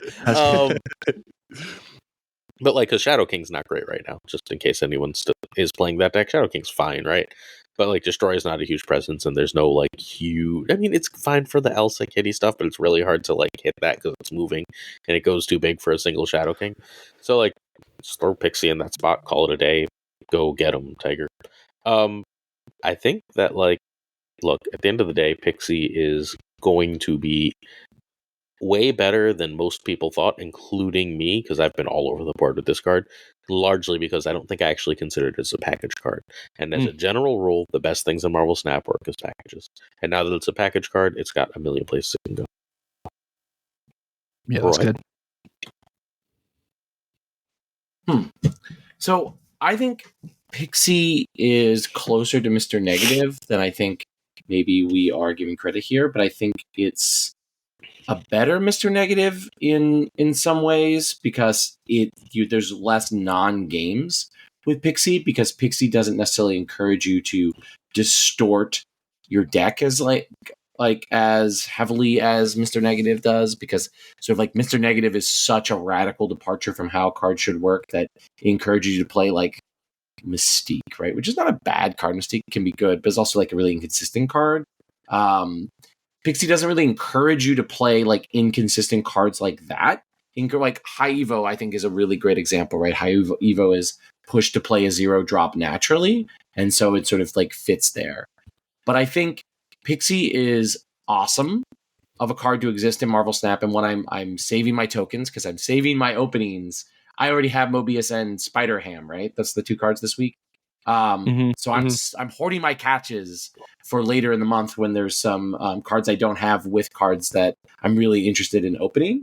So I'm not opening this week for Pixie. So I'm trying to get the tokens by Tuesday to buy her. And before she has to go into the rotation, God help me. As someone who just does not have the habit to check my Marvel Snap app very often, it's hard for me to get things off the rotation consistently. So I think Pixie is probably underrated, I think, overall by people still. I think once the mathematicians really get to Pixie and figure out like what the ideal distribution of a Pixie deck is, like it's just going to be a deck that exists, and it's going to be a powerful one. Until then, I think it's going to be a fun, inconsistent deck. But the Lambies and Cam Bests of the world with their hypergeometric calculators will figure out the exact perfect Pixie deck. It may be waiting for like one more playable 1-drop and like another powerful 6-drop, and then it'll be done. So, fair enough. All right, we ready for the next card? Let's get speculative with Mockingbird. Mockingbird. So we have a 5-cost, 9-strength, Series 5, 6K tokens. What does 6K tokens get you? Well, Mockingbird costs 1 less for each card you have in play that didn't start in your deck. All right. Zach, why, I have a question for you, did Mockingbird leave Hawkeye for Thanos? So why did Hawkeye get dumped for Thanos by his now ex-wife Mockingbird for that supervillain? Why? I wish I knew. I have no idea. No, but on seriousness, Mockingbird, yeah, baby. I mean, this is gonna be awesome. This is gonna be great. I think it can slide right into Loki. Because obviously, I feel like if you're gonna run a Mockingbird Loki, ideally, you probably don't even play the Mockingbird, because I mean, obviously, Quinjet, Loki, 7 cards in your hand, just Loki'd out and go from there. But nonetheless, we have a whole bunch of cards in Loki that get like Mirage, and you know all the cards that go into Loki, and so you can throw them down for cheaper with Quinjet, and so you can have a pretty cheap Mockingbird. I mean, I would say even get it down to 2, maybe 1 if you're lucky. And this premium stat line of 5/9. less than that, but 9, no Shang-Chi, which is awesome. We love that, right? And then I was even thinking maybe you can even throw it in a Patriot, maybe, right? Because you've like Mr. Sinister, you get the extra Sinister. You can throw down a Brood, maybe, and you get those 2 extra Broods. So every there, it's already a 2/9 Mockingbird. So a Series 5 6000, purchase all day for me. I'm always going to get this one. This one's going to be a blast, and I'm so excited to see the different kind of Broods you can come up because there's thousands of different avenues I feel like you can take this. But the first 2 to come to my mind is maybe some Patriot and some low-key action. She's going to be great. Yeah, I think Mockingbird is going to be very, very fun. I think you hit it on the head too. Like her with token cards is something I hadn't thought about honestly till like I heard Robo, Glazer, and STG talking about it the other day on Robo stream, which I think is really cool. I think even with Zoo, you can do some Mockingbird with the Shauna interaction too, allowing you to be able to drop Mockingbird early. Thanos, of course. I think there's a small world, hear me out, a small world where she could also work potentially in discard. She would count with a swarm. She could count with any of the helicarrier interactions too if you wanted to use Quinjet. Moon Girl. Like I think she's just gonna be fun. She's gonna be flexible. And like we were talking about like at the beginning of the podcast too, it's like these are a lot of extra just like fun cards. I think this month is like a very, very fun month, and like the cards coming out, like they all pretty much hit. I'm not going to say they're all like absolutely insane and incredible, but they could be. There's the potential still there. And like the stat line is like it's like a premium stat line, you know.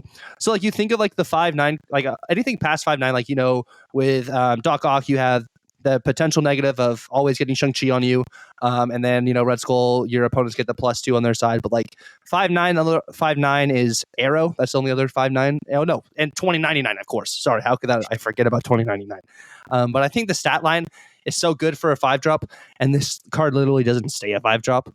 I guess unless Mobius is everywhere, which he might just be everywhere this season because of literally the Pixie interaction. I think, yeah, Mobius is just going to be everywhere. It's going to be a race for Mobius kind of thing. I don't know. I'm very excited for this. I think it's like the thing I really like about the cards this season, opposed to some of maybe the cards from last season. Maybe I'm thinking just like the last 2 is just flexible. Hang on. Collapsed Mine. Next turn, you just play her and something else, and then you can skip. Oh, that's gross. I love it. Central Park, she costs 2. Cloning Vats. I'm just looking. Daily Bugle. Mansion. Sinister London. Daily Bugle, you got to pay the money for. Yeah, okay. Sure. There's a million cards I want to duplicate that way, though, right? District X. Oh my gosh. Eternity Range. Gamma Lab. Yeah. Let's keep going. Weird World. Great Portal. A lot of locations, man. Yeah, so like without like the one that creates those zero ones, rampy. Yeah, the Jin thing. The hub. Clintar. Clintar, yeah. That just gives you 1. Yeah, look, 1. Now she's a 4/9. Still great stats. No, I'm with you. That's why she's a boring ass card. This is the single most boring card. Like apparently, Mother Mold is Mother Mold out. No, right? I don't think so. No. Wait, Mother Mold? Yeah. Wait, isn't that the card from like a year ago? No, that's when you play a card here at a Sentinel to your hand. Isn't there a location that does that? Yeah, there is. That's a location. That's also a card. Is it Atlas Forge? Like Orcus. Yeah. Orcus Forge? Orcus Forge, sorry, so they apparently made Mother Mold the Orcus Forge because they updated themselves with Marvel. Oh, the monster thing, Monster Island. Yeah. But again, Mockingbird, good card. Oscorp Tower. Incredibly boring. Incredibly boring card. I mean, it's just guaranteed to be good this way, though, right? Not guaranteed, but I think it's a good card. Sure. It's extraordinarily likely to be Savage Land, to be very cheap because of other shit that happens. There's a lot of bullshit that enables her, yeah. Tarnax 4. Tarnax. Yeah, like, that's just a lot of locations that are randomly making the Raft, that are randomly making this better. Triskelion. Right. Loyal listeners, loyal viewers, I have a secret. That's not a secret. I'm sure you all know. You're going to move this on? That these episodes are recorded at night, and this card is so boring that it is already making me go to sleep. So we're going to move on Fine. to another card instead of them just listing locations that That's every exist in location. Marvel I hit every Snap. single one. You were All too slow. So, I was trying to be polite, Glazer. Cannonball, like your hubris is getting you again. All right, Cannonball is exploding into our discussion here. All right, we have a 5-drop, 8 strength, Series 5 6K tokens. On reveal, move the highest power enemy card here away. If you can't, destroy it with a rock. All right, Tuccrr. Why is Cannon over here always blasting into your decks? So Cannonball, I'm not super sold on. I know Zal is. We've talked about this and everything too. But I think the stat line's cool. 5/8 solid. I mean, we just got a 5/9 card that can reduce its cost. I think I like that a little bit more. I think this card is better now, post the intro video, because it moves away the highest powered enemy card. So it doesn't even necessarily have to be highest cost card. It's just the highest power overall, which should help you honestly win lanes better. And replacing it with a rock always is good to add that junk. And if that card gets destroyed, I think that's going to be interesting. It's only a rock if it's destroyed now, though, right? Yeah, I guess if you can't destroy it with a rock. If you just move it, there's no rock. Yeah. Okay. So if you can't destroy it with a rock. Okay. Okay. I think it's going to be interesting. Is there a world where we just see people run Kyera and armor more? Is that what's going to happen here? Or I don't know. I think it's going to be fun. I think it's going to be interesting to see how people are going to tech with it. Does this mean Stegron literally just cries now? Stegron already had no play usage before, but at least you can discount Stegron with Zabu. I don't know. I think the stat line's cool. I think it's probably the weakest card of the season, but I think it could still be fun. Yeah, I totally agree. Definitely the weakest card of the season by far. But nonetheless, I mean, Cannonball, it's an instant see you later, Blob. What's going on? I'm here at your front door. You know what I mean? So not that Blob is still super, super prevalent. But if you can't move it, destroy it with a rock. So Blob is gone. See you later. And I was thinking to myself last week when I was doing the reviews with Tuccrr, what about, is there ever a world, right, that we see a little bit of Kingpin action in some move lists with Cannonball? Maybe, right? Because you can move it away, only unless the board's full, of course. And then you can hit it with the -2 power from your Kingpin, and then you can Magneto all that stuff over to the Kingpin lane. That's what I was thinking, but I think also it could be really, really good. You're going to see a lot of maybe junk. Although it's a little awkward, though, I feel like, because obviously in these junk lists, your classic Galactus one, your play line's it's structured. You know exactly what you want to do. Usually every time you want to throw the Hobgoblin down on 5, but if you're through Sentry down, you want a Nihilist. So I don't know. I mean, do you throw it down on 6? No, because you probably want to try to Goliath, right? So I don't know exactly where it's going to fit exactly, but I do think it's going to be super, super fun. I love this card. I'm going to buy it immediately. And no more Blob. I mean, what else can you ask for, right? This is the best card of the month. Whoa, best card. So it reads 8 power, right? But you need to win a lane. You don't need to, let's say winning a lane is winning about half of a game, right? Because you need to win 2 lanes to win a game. Cannonball fundamentally reads if you don't have priority, win a lane most of the time. How much power do they have to have in a lane that removing their highest power thing and adding 8 to your side doesn't win you that lane? Probably always does. It's a lane. It's a 50% of a win. You still have to figure out a way to win another lane. But that seems like it's probably good, right? So let's say Zabu Sarah, right? He bounces something out, rocks it. The other lane that you're trying to win, Shang-Chi. Right?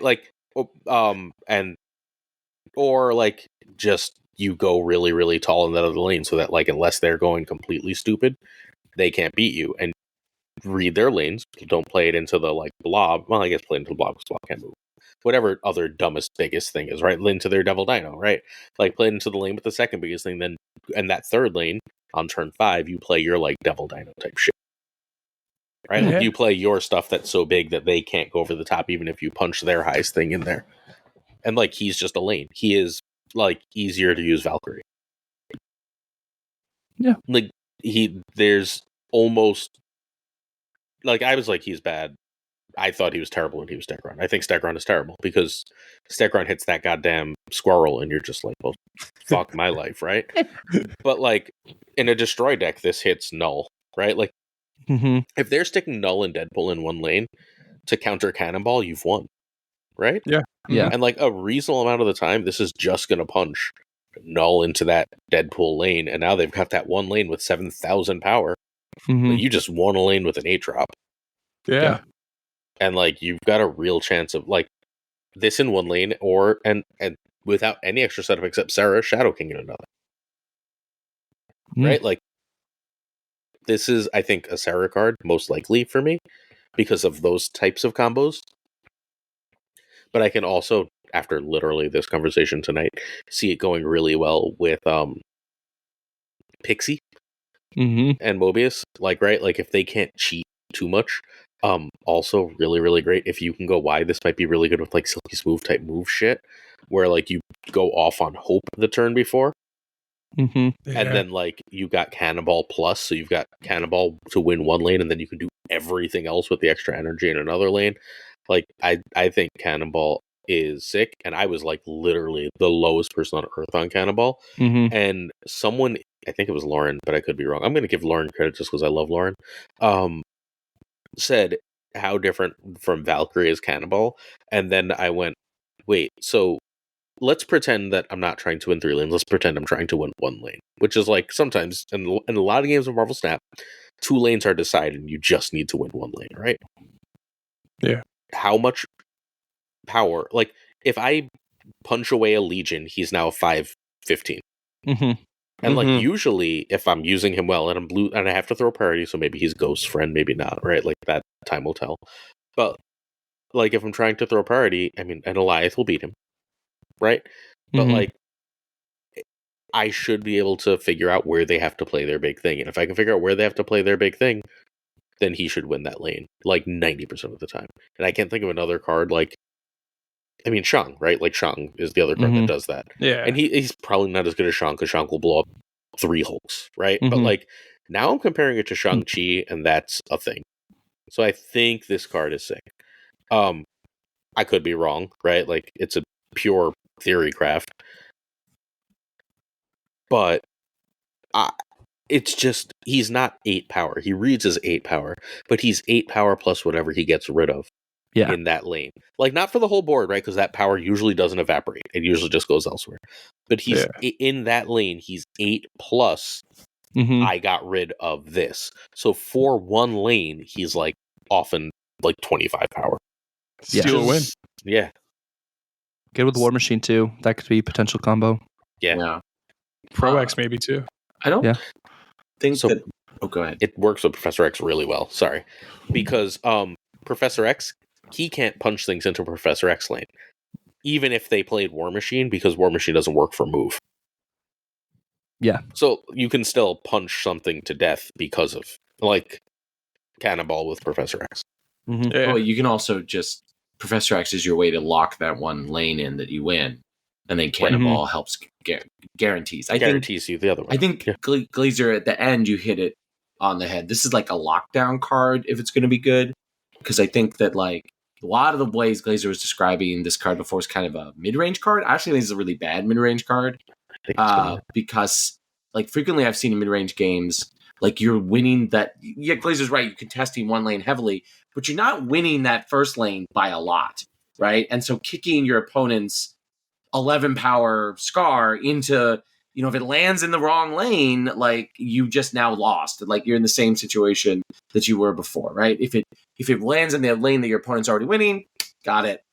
And if it lands in the one you were narrowly winning, it might cause you to lose, or it might tie it and you lose on the tiebreakers, right? Like, there's, like, I think on a pure mid-range level, I think this card is more risk than upside, because a lot of mid-range in Marvel Snap is about reducing variance so that you can win closely contested games. And this card just breaks those games wide open in a very fun RNGesus way. Like, pray to him.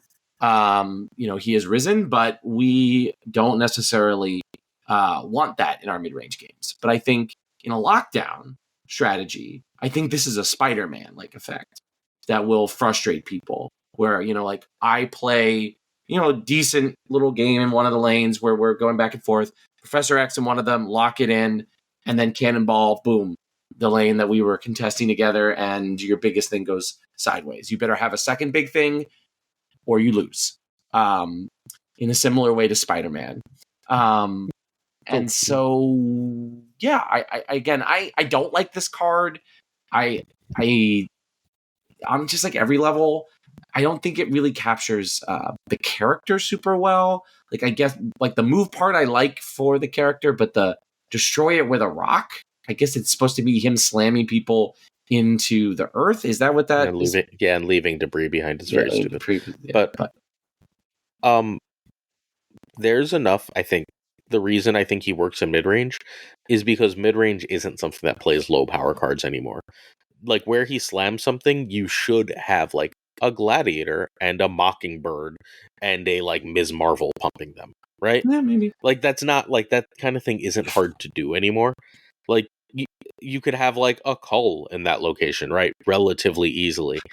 In earlier versions of Sarah, I think that was the case. I think since the Revis version of Sarah, I keep almost saying Regis, the Revis version of Sarah, like, if you know that you have him to close off a lane, you could easily just be like, all right, this is the lane that gets Maximus and Gladiator, and if I can afford to, if we can figure out how, that'll be a later conversation, to figure out how to play Mockingbird, or like just Ms. Marvel giving that lane, like, we're already at now that's 14, 19 power in that lane, right? Like, and if our entire game plan is built on, like, don't even fucking contest this lane, I am now dropping just bomb after bomb in this lane. I think it's doable. Yeah, it might be, but I am skeptical. Not hostile, but I am skeptical that this card will see much mid-range play. But I do think it's a powerful lockdown card that people are going to come to really hate. I'm going to replace Legion with it. Thank God. Well, you just made my evening. That is one of my least favorite cards in Marvel Snap. All right. So that brings us to one of my favorite characters in all of Marvel Comics, and also enjoy him in the MCU, is War Machine. What do you get for this card, which has been data mined, by the way, since I started playing Marvel Snap? Completely different, though, than the original data mine. He's a Series 5 4 cost, 6 strength. On reveal, until end of next turn, nothing can stop you from playing cards anywhere. Tucker, thoughts, feelings? This card, like, I just can't state enough how just fun the cards are this season. I think it, like, the endorphin boosting cards that we have this month are fantastic. Like, I just feel like just joy every single time I see some of these new cards. Like, this is a huge card for the homie STG, of course, too, because he has no restraints on being able to play his Infinite on turn 6. I think that is one of the craziest features that we just like realized with this card too, being able to play on curve if you want to, if you want to get a little crazy with it.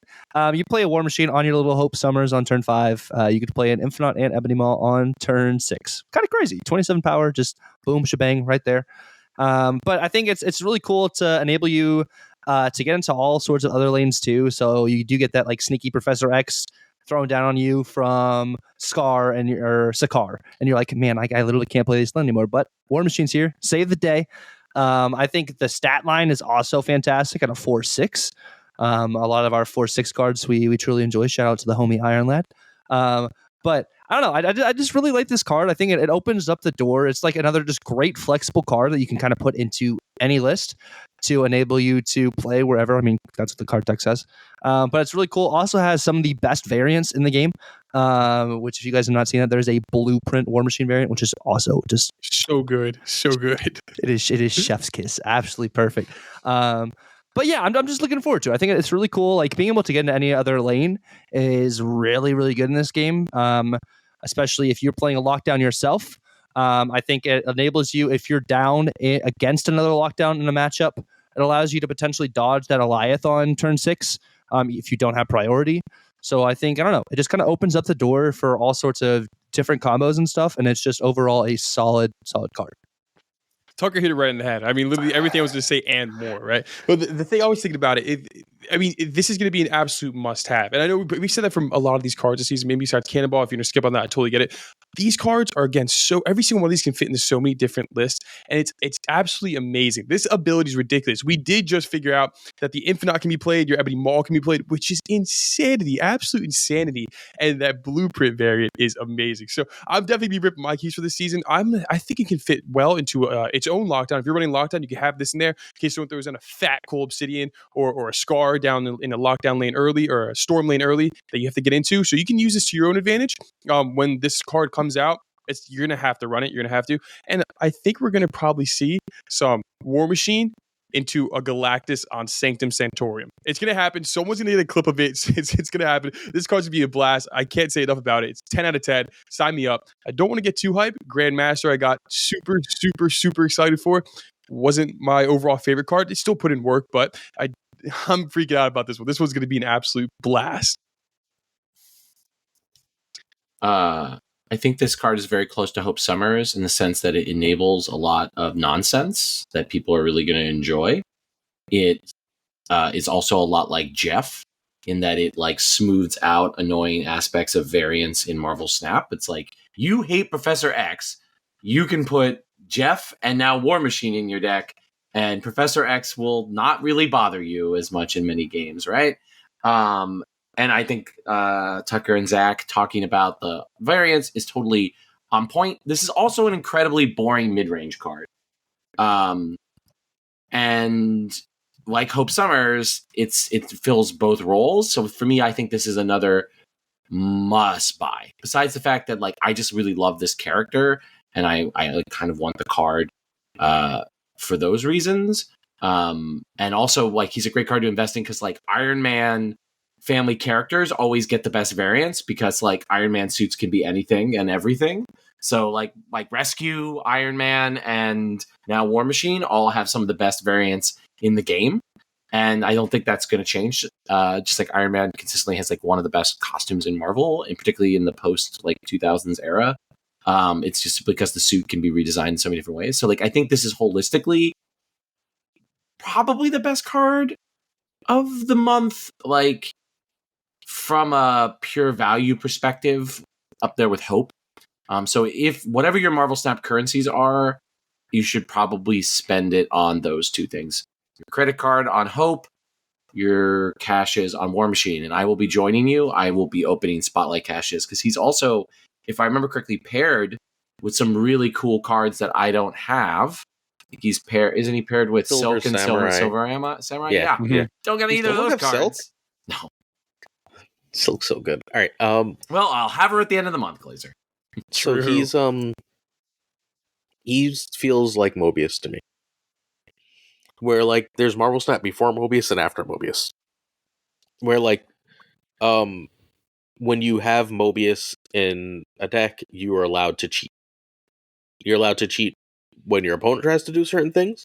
Mm-hmm. You're allowed to cheat to allow yourself to do certain things. And you're allowed to cheat when a bunch of locations try and do certain things to you. Dream Dimension. Yeah.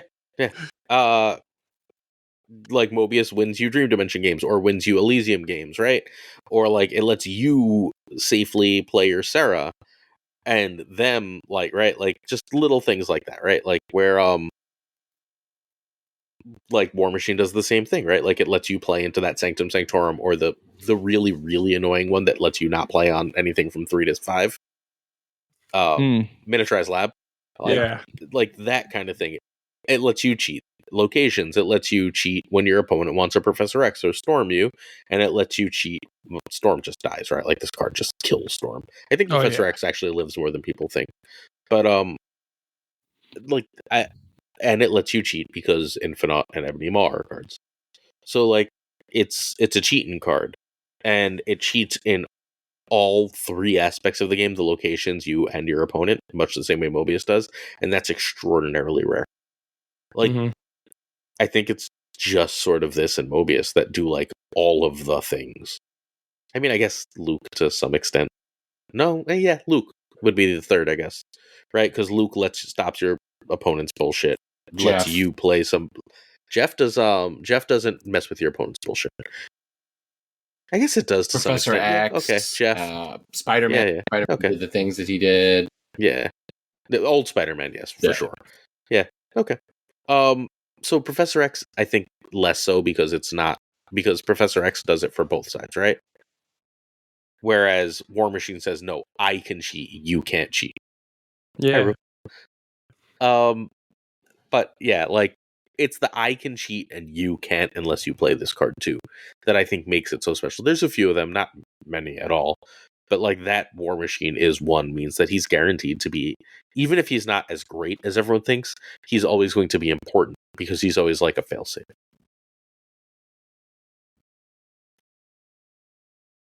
All right. I think that's it for us for that segment. Let's talk some about the Spotlight caches this month. There's a pretty good supply of them. We got Spider-Ham and Mobius right now, Triple M. Next week is Man-Thing, everybody's favorite pun, and Kitty Pryde, followed by Miss Marvel and Ghost Spider. And then last but not least, the ones I'll be opening because I don't own either of these cards, Silver Samurai and Silk. Where do you, gentlemen, we'll start with you, Zach. Where do you sort of rank these? Which ones do you want to open for? Whether that's because you don't have them, in the case of Silver Samurai and Silk for me, or you just like really love the variants. I think that there are some cool variants coming this month in the caches.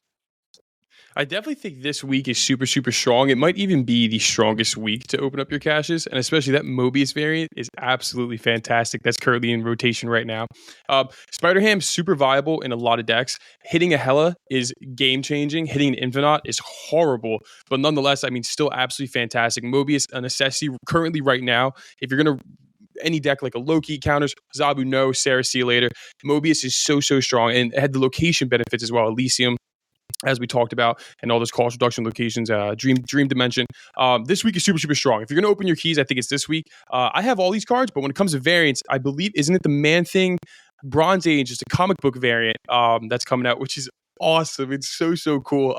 I was talking to Snap Decisions, and he was talking about the whole history about the comic books and everything like that. Super, super cool.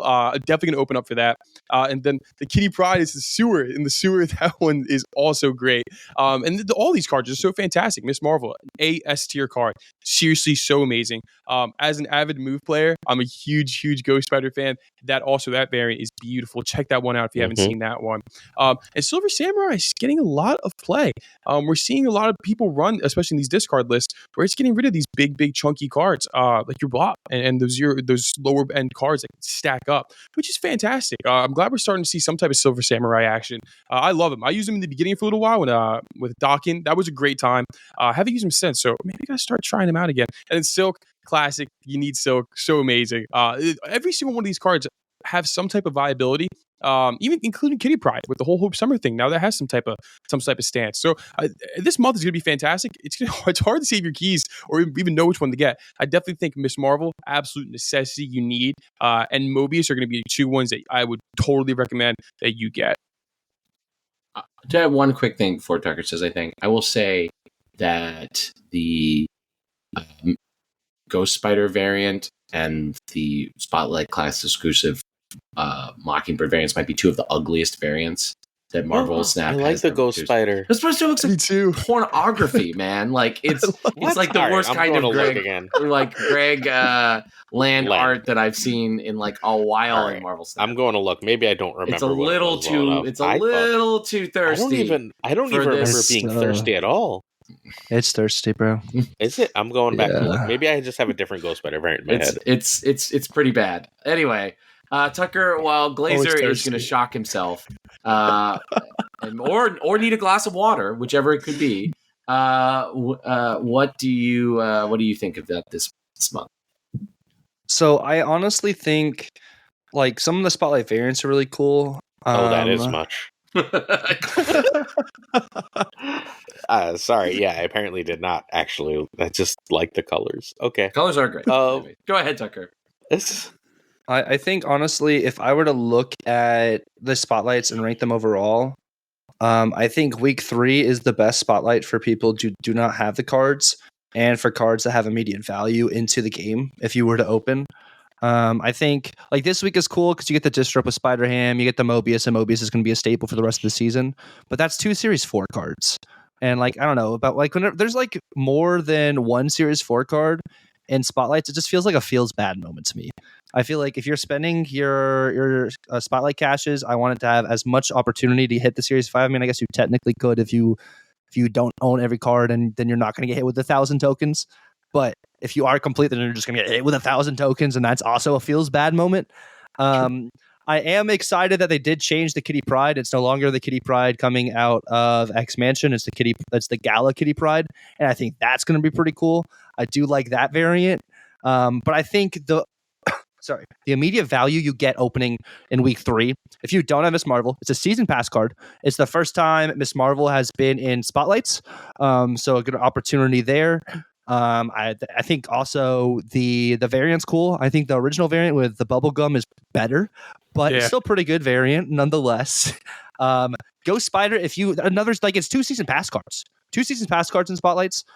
Ghost Spider opens the door if you want to play more move. If you want to, since we're going back to some of these OG just great lists, the old paper Shadow King Doc Ock list, if you want to play Ghost Spider in that. Phoenix Force, I think that's also great. And then the last week's also solid because those are also 2 Series 5 card and a Series 4 card. And the cool thing, I guess, again, sorry, we're backtracking again. Next week is 2 Series 4 cards. Kitty Pride's now Series 4 and Man-Thing Series 4 with Mockingbird. But, of course, you kind of want to open for Mockingbird. But I don't know. I think the best thing they've done with spotlights, kind of like this month and like last month in a way, is like, and they've done it more too, is like there's synergy with the spotlight cards and the caches with the brand new card. I think is cool because it kind of allows you to build decks around those instead of just asking around all the time. But yeah, I think week 3 is probably the hardest hitting week because it's 3 brand new cards a quarter, or 2. It's a brand new card and then 2 season pass cards, and Miss Marvel is just still really, really good. Yeah, I think you need Mobius and you need Ms. Marvel. I think Ms. Marvel's more important because she's harder to get, right? Because she costs double Mobius except for spotlight caches. Mm-hmm. So I think the other notable thing here, like really, really notable, there's only 2 Series 5 cards in spotlight caches this month. And you know what that means? Do you? Drops? They're doing drops, right? Isn't this the fucking sign?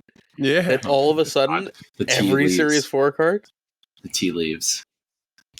It's been 3 months. They're due, right? Like if they're doing them irregularly.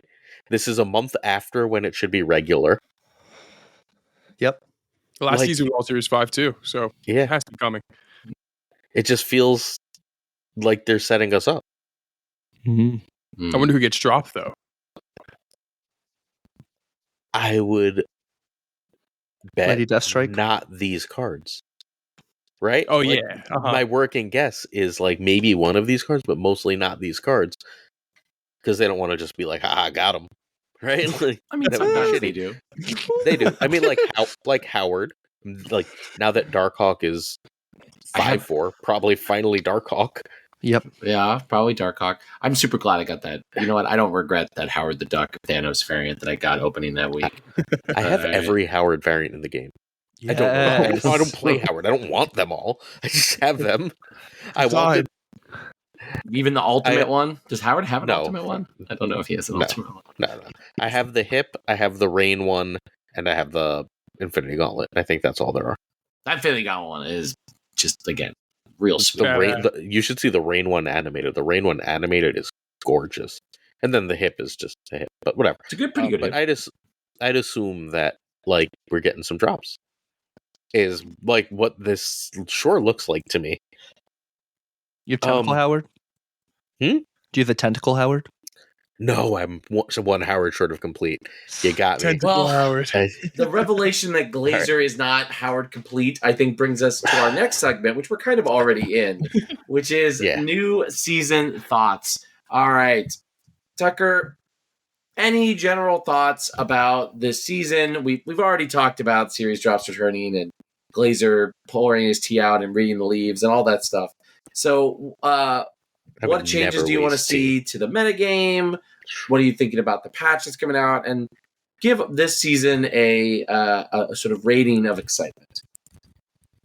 I think excitement-wise, I'm looking at this season as like a B+. B+. Pretty excited. Way above average. I think it could turn into an A- depending with this patch, of course. I would love to see Elsa get buffed again, to add more cards into this game to just flood stuff around. I think, honestly, we ended last season with people just really upset with Hela. Nothing happened to Hela this week. Just people just started to transition and play new decks. And like Hela's still in the same exact spot she was. I mean, yes, they nerfed Lockjaw, but like you didn't always have to play Lockjaw with Hela. But I'm honestly really looking forward to this patch. I hope we get some new, I don't know, just some other new stuff. Maybe not just like card stuff. Maybe some other just like state of life stuff, or just see what happens. But like I'm excited to see what the future holds, and everything. And I'm going in the season with good vibes. Good vibes, bro. I'm really looking forward to an Elsa buff. Oh man, the days when you were running Kitty Pryde and everything like that. I mean, that was serious. That was a blast. I mean, original Elsa was cracked. I mean, like actually insane. I mean, so do you just give her the overall board effect again, leaving her with the +1, say keeping the same cost? I don't know exactly what they'll do, but I just hope they give it something, just something to buff it. If you just give it to locations, all locations, that's all I need. That's all I need. I can just play anything, anywhere, and just get massive buffs, which is fantastic. And I've been saying it for so long. I want the rework of Chavez gone. I want that gone. But give me back my 6/9 Chavez that starts at the end of that gives me my last draw. That's all I want. I will do anything to get that back. I'll even buy the Shang-Chi bundle. I'll do it. I promise. Just give me back Chavez on 6. That's all I want. And I would like to see some Lady Deathstrike action. I'm a huge fan of it. I've been using a lot more ever since Discard started popping up, because I've been using it to get rid of that stupid Dracula. No more Dracula, get rid of it. So I've been using Lady Deathstrike so much more. But I feel like she definitely is, weaker. I mean, you're never gonna Shuri a Lady Deathstrike. I mean, why would you? No. So they have to find out either buff power, maybe just like 1 or 2, but that would get a little sticky, right? I mean, that definitely gets a little sticky. Yeah, but give me my Lady Deathstrike, maybe even Captain America. Give me back Chavez on 6, and then we're looking good from there. Nerf? I don't think anything truly needs a nerf right now. The first thing that comes to my mind, of course, is Hela, but what do? You make Hela 0 power? That doesn't matter. Do you only bring back a certain amount of cards? She's fine. I don't think it's that big of a deal. I think she's okay. But like you look at it, and then it's like, people complain about it, but she completely rotated out, right? Or because the Hope Summer come out, people are running new decks. Will people go back to Hela? I don't know. Whenever Hela's on top of the meta, usually isn't the best meta, right? So I think she's okay. I don't think anyone really needs a nerf. I think everyone is kind of cooling, having a good time, hanging out, relaxing. And oh, sorry, I was reading the thing. Next week's patch, I really don't know. I really don't know. Maybe we see just a couple power up buffs, a couple power decreases, which is probably what we're going to see. But yeah, I think everything is in a pretty good spot right now. Series drops we talked about, super excited. This new season right now, I'm going with like an A. I won't even give it an A+. We're talking about like 99 and above. I'm super excited. All these cards would be fantastic. The brews are going to be amazing, and I think it's a really good time for creativity in Marvel Snap. For me, I'll give this season a B+ for excitement. A lot of my lack of excitement comes from Mockingbird, which is to me the Call Obsidian of this month. Really boring, generic card that just sort of like does things, goes in a lot of decks, has a lot of incidental synergy. Very, very sleep inducing. So much so that I want to finish the episode, so I should stop talking about it. Features in Marvel Snap that I want to see. I mean, hear rumblings of this like gold pass where you sort of like, an apple today for $1. It's more of $1 tomorrow for, or $1 today for an apple tomorrow or something. Like it's some kind of pyramid scheme that has some sort of long-term value that's designed to get you. It might be why they got rid of gold bundles, is because they're sort of basically like long-term selling you gold. So it's like less about you saving up and more money laundering. I don't know. We'll probably see that come sooner rather than later. I kind of like the article I saw about it. The it was like $10, and that Polaris variant was pretty solid. So I was like, you know what, I'll probably buy. Oh, and it comes with energy or whatever. And so I was like, oh yeah, all credits. There we go. That's what it is. I will. Yeah, I'll probably buy it, and some random gold will appear in my account each week, and I won't really notice. That's probably what I expect. I mean, maybe this Elsa change will. I bet the Elsa change, like the Sherman Silver Purchase Act I've been teaching my students about, will make no one happy. It will not make the haters like the card, and will not make the lovers of that card, love it more once again. So I think it will end up being kind of a dud. That's my takes. Right. I want Bounce buffed, but not by Elsa. I think that Elsa will immediately become unhealthy again, and I think she's probably fine the way she is with Silky Smooth back in the meta. I know it's fun to be like, it would be great, but I just think it goes in Thanos. I think Thanos genuinely needs another hit. I think Thanos is still the best thing to do. I think the tournaments are going to show us just how much Thanos is the best thing to do. And if Thanos isn't the best thing to do, then it's probably Annihilus. I don't expect Annihilus to get buffed. I think we're like a couple months away from Annihilus becoming our new supervillain. But I think Annihilus is due soon to become the main enemy of Marvel Snap. I think our next supervillain is actually Living Tribunal, just to make Roy as sad as possible.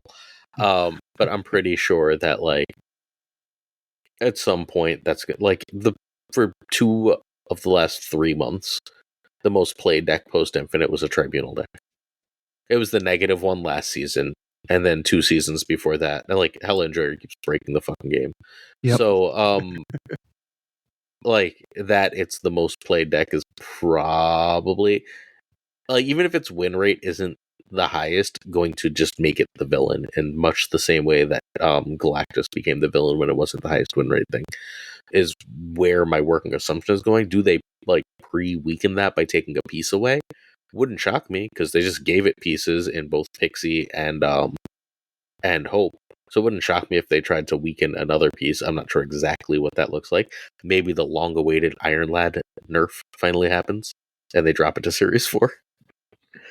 Would that be the most shocking thing if Iron Lad were a 4/4 and then was Series 4 in 3 more weeks after that? I would cry. Doesn't that seem on brand, though?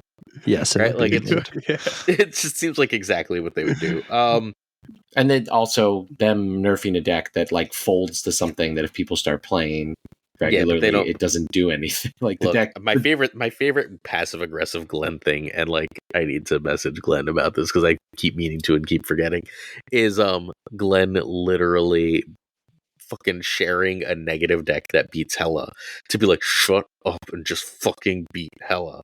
Look how easy it is. I built you a deck. Go play it. Beat Hela. Stop whining. A Chantress is a card. If you play that card in your deck, you will beat Living Tribunal decks. There's versions and ways. The negative version does not fold to Enchantress at all. Sure, that's why. But most people who are playing, Tribunal not playing. I know. At least below Infinite. I'm just going to say below Infinite. Yeah, look, no, you're not wrong at all. It's just becoming the main villain of Marvel Snap has never really been about how good a card is, because we still have guests on every 3rd week where Goliath is the worst, and Goliath is kind of annoying, but it's not even that good, right? Sometimes I don't know. that guest is inside the house, and that house is Aaron Glazer. So I've never yelled about Goliath. That's not true. Loyal listeners, go check the record. I have check the record. Yelled about Goliath. I don't yell about Goliath. I think I almost never see Goliath. Because I think Goliath is usually easy to read. Goliath got me for 8 cubes earlier because I forgot it existed again. I was like, oh, that's the worst people are playing this again? God damn it. All right. And then I lose that 1 8-cuber to it. And then every game I do my Goliath checks. And as long as you do your Goliath checks, it's not so bad. I expect outside of the gold pass, which is going to come, if not now, sooner or later, right? They're gonna be monthly charges are too beneficial to them. Excuse me. I expect them to either do the borders thing or the unlock and turn thing. That'd be great. One of the two is coming. Maybe both. That would be huge. Or the new split. Yeah, when they do the border thing, I think they'll do the new split with it. Yeah. New split, yeah. Oh God, Tucker's gonna buy that $1,000 bundle and do a little dance with his new split on it. $1,000 bundle. I do not think they're going to be doing $1,000. Tucker would buy it. He'd be like, "All right, it's one half of a card. It gives me a piece of the one piece." It gives me a piece All to right, one. I don't think. all right, we lost the plot again, friends. All right, let's move to our final segment each and every week. The variant of the week. Glazer picked She-Hulk this week, which conveniently, She-Hulk has variants for all seasons, badass ones, charming ones, sexy ones. It's a all folks can have access to the variants that they want. We'll start here on the left for those of you who are on the video with the pass variant, right? For She-Hulk, 2 months ago in January? This was January's. What's that? No, I don't have that one. Or that was the whale track. Oh, the whale track one. Okay. Oh yeah, I didn't because I didn't whale up that high. Okay, I did that month, so I have it, but I didn't pick it. Who picked it? That one, I love that one so much. It's my favorite one by far. By far. I got it inked out with a gold crackle around it. Ooh, yeah.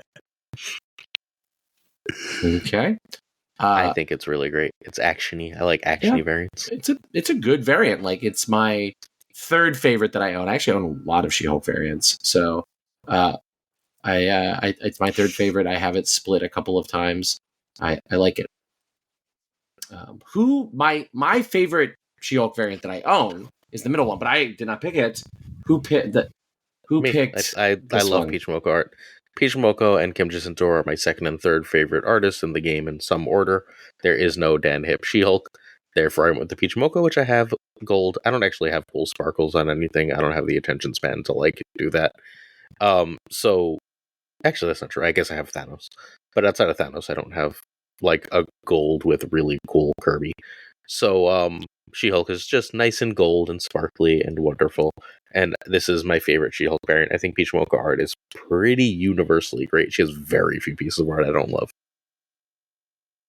Tucker, did you pick that? Or are you like me and a enjoyer of the third variant here? I picked the third one. And I actually had the same split Zal has on the action shot on the third one, the inked with the gold Kirby. Oh, yeah. And I think this one, gold and inked, is really cool because the way those are what? They're not shades. Are they called shades? I don't know. I have them behind me and I don't even know the name. They're shades. Blinds. Shades. Yes, blinds. The way the blinds kind of interact and blend in while they're animated and stuff, it's like a piece of art. It's not a Momoko art piece, but it is different. She's wearing her freaking outfit. You already know she was about to serve justice in court, and she's looking right now. She's just she's thinking. She's like, I know what I'm gonna say, and it's gonna be great. But yeah, I don't know. I think it's my favorite. I played more She-Hulk recently, especially because I don't know if you guys know this, but I'm actually a huge High Evo enjoyer. And of course, what is High Evo without She-Hulk? Kind of, Well, so this one matches in clothes, right? Yeah, and this one also Lawyer Gen is best Gen, so it's just the best She-Hulk variant. I will never in a million years ever spend tokens on variants. That is definitely a line that I if they just sold that variant for dollars, I would do it. But spending tokens, no, thank you. The ultimate variants are not for me. But aesthetically, that is my favorite She-Hulk variant. All right, this brings us right into the end of the show. As we are on our way out, we are going to, of course, as always, remind our loyal listeners what they would get out of going and following the content of our awesome special guests. So we'll start with you, Zach. Where can our loyal listeners and loyal viewers, if they want to become your loyal listeners and loyal viewers, where can they find you, and what would they find if they tune in? Well, I primarily focus on YouTube with a couple, maybe 1 to 2 streams a week on Twitch. But yeah, I mostly focus on YouTube, and I just try to make deck guides. Really, it's really I'll usually make a couple tips and tricks videos. And then me and Tucker do collabs on the new seasons. We have the last 2 seasons, so that's always fun. But yeah, I do short, quick, sweet little videos about different decks. Usually every other day. Like today, we did the Toxic Green Giants deck from Chase. I forget his Twitter handle. Fantastic deck. Chase Pitzer. Yeah, yep. And then that deck carried me from so fast to infinite. That was a blast. We did like the discard junk deck with Infinite and Nihilist, and you Blade and Black Knight. We just do a whole bunch of different deck guides. Just try to keep everybody updated. Not as good as Glazer does, of course. Not true. But yeah, they're quick. They're short, quick little 10-minute watches just to update you on some fun meta decks. Yeah, it's basically again mainly on YouTube, but a couple of streams here or there, and we're on Twitter too @ZalSnap. Yeah, that's it. Simple, quick little deck guides. That's me. So, my two favorite deck guides in the game right now are Zal's and Prashant's. I think they're operating at another level as far as the deck guides go. They're like genuinely insightful. The energy is great. The thoughtfulness is great. The gameplay seems, I don't know if it is, I'm assuming it is just because like we've never talked about this, but like it seems thoughtfully chosen. You're not just showing me stuff to show me stuff. A lot of times I watch deck guides, I'm like, what the fuck did you show me that game? Like, I'm very happy that Sinister London did cool shit, but like you didn't show me anything, right? Like, I feel like everything is really, really like it's respectful of my time in a way my videos are not respectful of my viewers' time. It's respectful of my time and it's informative and it's really fun and the energy is great. Genuinely, I think like you and Prashant are neck and neck for the best deck guide videos in Marvel Snap. So if you like deck guide videos, go check out some. Thank you so much. That means the absolute world. You got me cheesing over here. Thank you. Very welcome.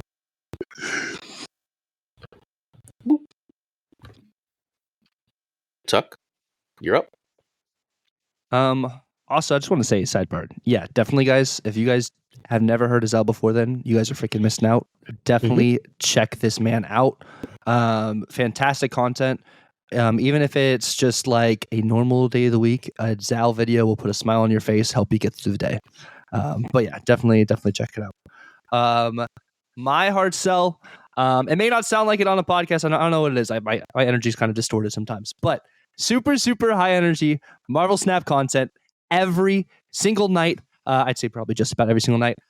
Getting more into the YouTube scene and everything too. But when you come to a Tuccrr stream, you're not just coming to watch me stream. We are all hanging out together. You're part of the kingdom. We are all friends. We are all family. We are good vibes. We say hello to everyone. We do not freaking regulate the negative energy. You can be negative, sure, but like at the end of the day, we're here to build people up. We're here to accept all sorts of opinions, all sorts of views on the game or just life overall. But we're here for good vibes. It's all about everyone has a voice. You talk to me, you help me play. I talk to you, I help you build decks. We build decks together. Like it's just a great vibe. We have a great time. Trying to, of course, get more better competitive at the game as well, because I want to enter the tournament scene. I want to, be able to do this stuff, and I just want to keep making content. The goal is to be full time at some point this year. So we're just doing whatever we can to get to that point. But great vibes. You are not just a viewer. You are one of my friends, and we're all part of this great community we call Marvel Snap. That just made me want to follow you again on every single platform. That was great. So, I mean, it's pure joy, right? Like. There's a reason he loves One Piece. Tuck, tell us about the main character of One Piece. The main character of One Piece is Luffy, and he wants everyone to be free, and he wants to be friends with everyone. So I don't know. Does that sound like anybody that we might know and be podcasting with right now? I don't know. Why do you like it so much? I expected that to be your answer, honestly, when the question was asked. It's like, because he's a shorter version of you. Got it. But no, it's pure joy and friendliness and just like optimism, and it's a wonderful time. It is one of the 3 streams I hang out the most on in all of Marvel Snap. The only reason it's not higher is because I need to sleep at some point in my life, and apparently Tuck does not. Never. So 24 hours a day. Yeah, but like he's incredible. It's the coolest stream. I'm so happy to see more YouTube stuff coming because he'll be a huge YouTube star if he like dedicates to it. But either way, the Twitch is amazing, and like the reason I'm plugging it is because it's where I hang out the most with him, and I absolutely adore it. Listen to him on absolutely everything except a tier list, especially if Dante is involved, because he's great outside of that. All right. Well, if we are out here insulting people in their hard sell, that means we are in the phase where we should be talking about how to engage with us, for us to hard sell you on following our various socials. We are at SnapJudgeCast on Twitter. you should definitely join the Marvel Snap Zone Discord. We are so grateful each and every week to be the official podcasting partner of Marvel Snap Zone. Please go and join their Discord, linked in the description of this episode, either below on YouTube or in the description of the episode on your friendly neighborhood podcatcher. Our email is snapjudgmentspodcast@gmail.com. And each and every day, you will find content. 6 days a week, you will find Snap Takes. And 1 day a week now, you will find this very show at our YouTube at Snap Judgments Pod. If you are not subscribing or liking the videos, please like and subscribe right now. And of course, you can support us at patreon.com/snapjudgments. Speaking of the Patreon, my favorite part of every episode is now, and the best part is our patrons are constantly making Glazer's life more miserable by having to read all of these, and my life more full of joy. You know, they say you should only have what sparks joy, and listening to Glazer read these names every week is one of the things that sparks joy for me. So go ahead, my friend. Please tell our supporters who they are. Certain tiers of Patreon support come with on-air thanks at the end of episodes. We've got Abigail Gieslam, Mandatory Burnout, Cables, David G. He went from DG to David G. David G. Wingfield, Direwolf, LAB, Father Newman, Good Dog Gamer, Inc., Jay Navarrete, JD McDonaldino, Aquila Platino, Caretix Lee, Coy Ray, Doku, Philip Rakovich, Haplo, Kenny Loggins, Rob Silverman, Robert Riverin, The Bizza, Jay Bussy, X-Force V, Skippy G, Tommy Nyquist, Black Dahlia, The Great Kazoo, Jessica Gamble, Models, Louis Antonez, Matt Conduit, Matt H, Mikey Hijinks, No Flex, Ocularis, Pretty Chill, Seamus, Spike Jones, Two Ties, The Pirate King himself, Tuccrr, The Homie Min, and of course, Gunny T. Amazing. All right. I don't know why you enjoy that so much. On that note, we are bringing this episode to an actual end. Zach, thank you so much for joining this week. You were a great guest. We will always be happy to have you back in the future.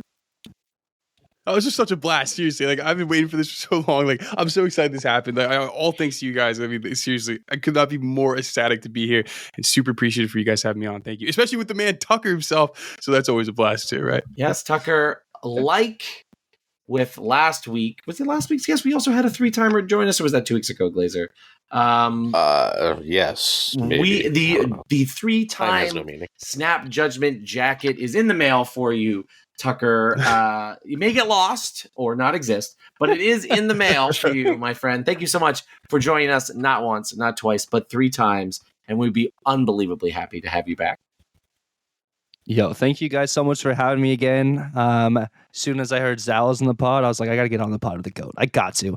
And this is literally like my favorite podcast, like to be on and everything too. It's so much fun the way we break down everything. Eat STG. I mean, SCG also fantastic, great vibes. Yeah, we love him. But I thank you guys so much for having me. I would love to be on it again. The way we dissect cards, like that's why I love talking to you all the time, Glazer. And that's why, Zal and I started this new series we have together too, with the back and forth. And like, I need more Roy in my freaking life. And I feel like I'll hear him on the pod. I need more Roy everywhere. Whatever it takes, even if it's just a Patreon thing, more Roy would be freaking awesome. Well, Roy and I, in the month of March, will be doing 2 Patreon exclusive podcasts. We will be. So if you are on that $10 tier, as our friend Tuccrr is, as everyone now knows, as I say daily, you will get that exclusive podcast. It's true. You'll definitely get more me. And one of the things that does spark joy for me is that each and every week, I get more and more. Glazer, Aaron, my friend, It is wonderful to do this show each and every week with you. Thank you for joining me once again. Peace and love, everybody. All right, friends, that actually brings us to the end of another episode of All New Snap Judgments, back at our original home of our Snap Judgments YouTube, but still very much the official podcasting partner of Marvel Snap Zone. Until next week, please stay safe, make good choices, and keep on snapping.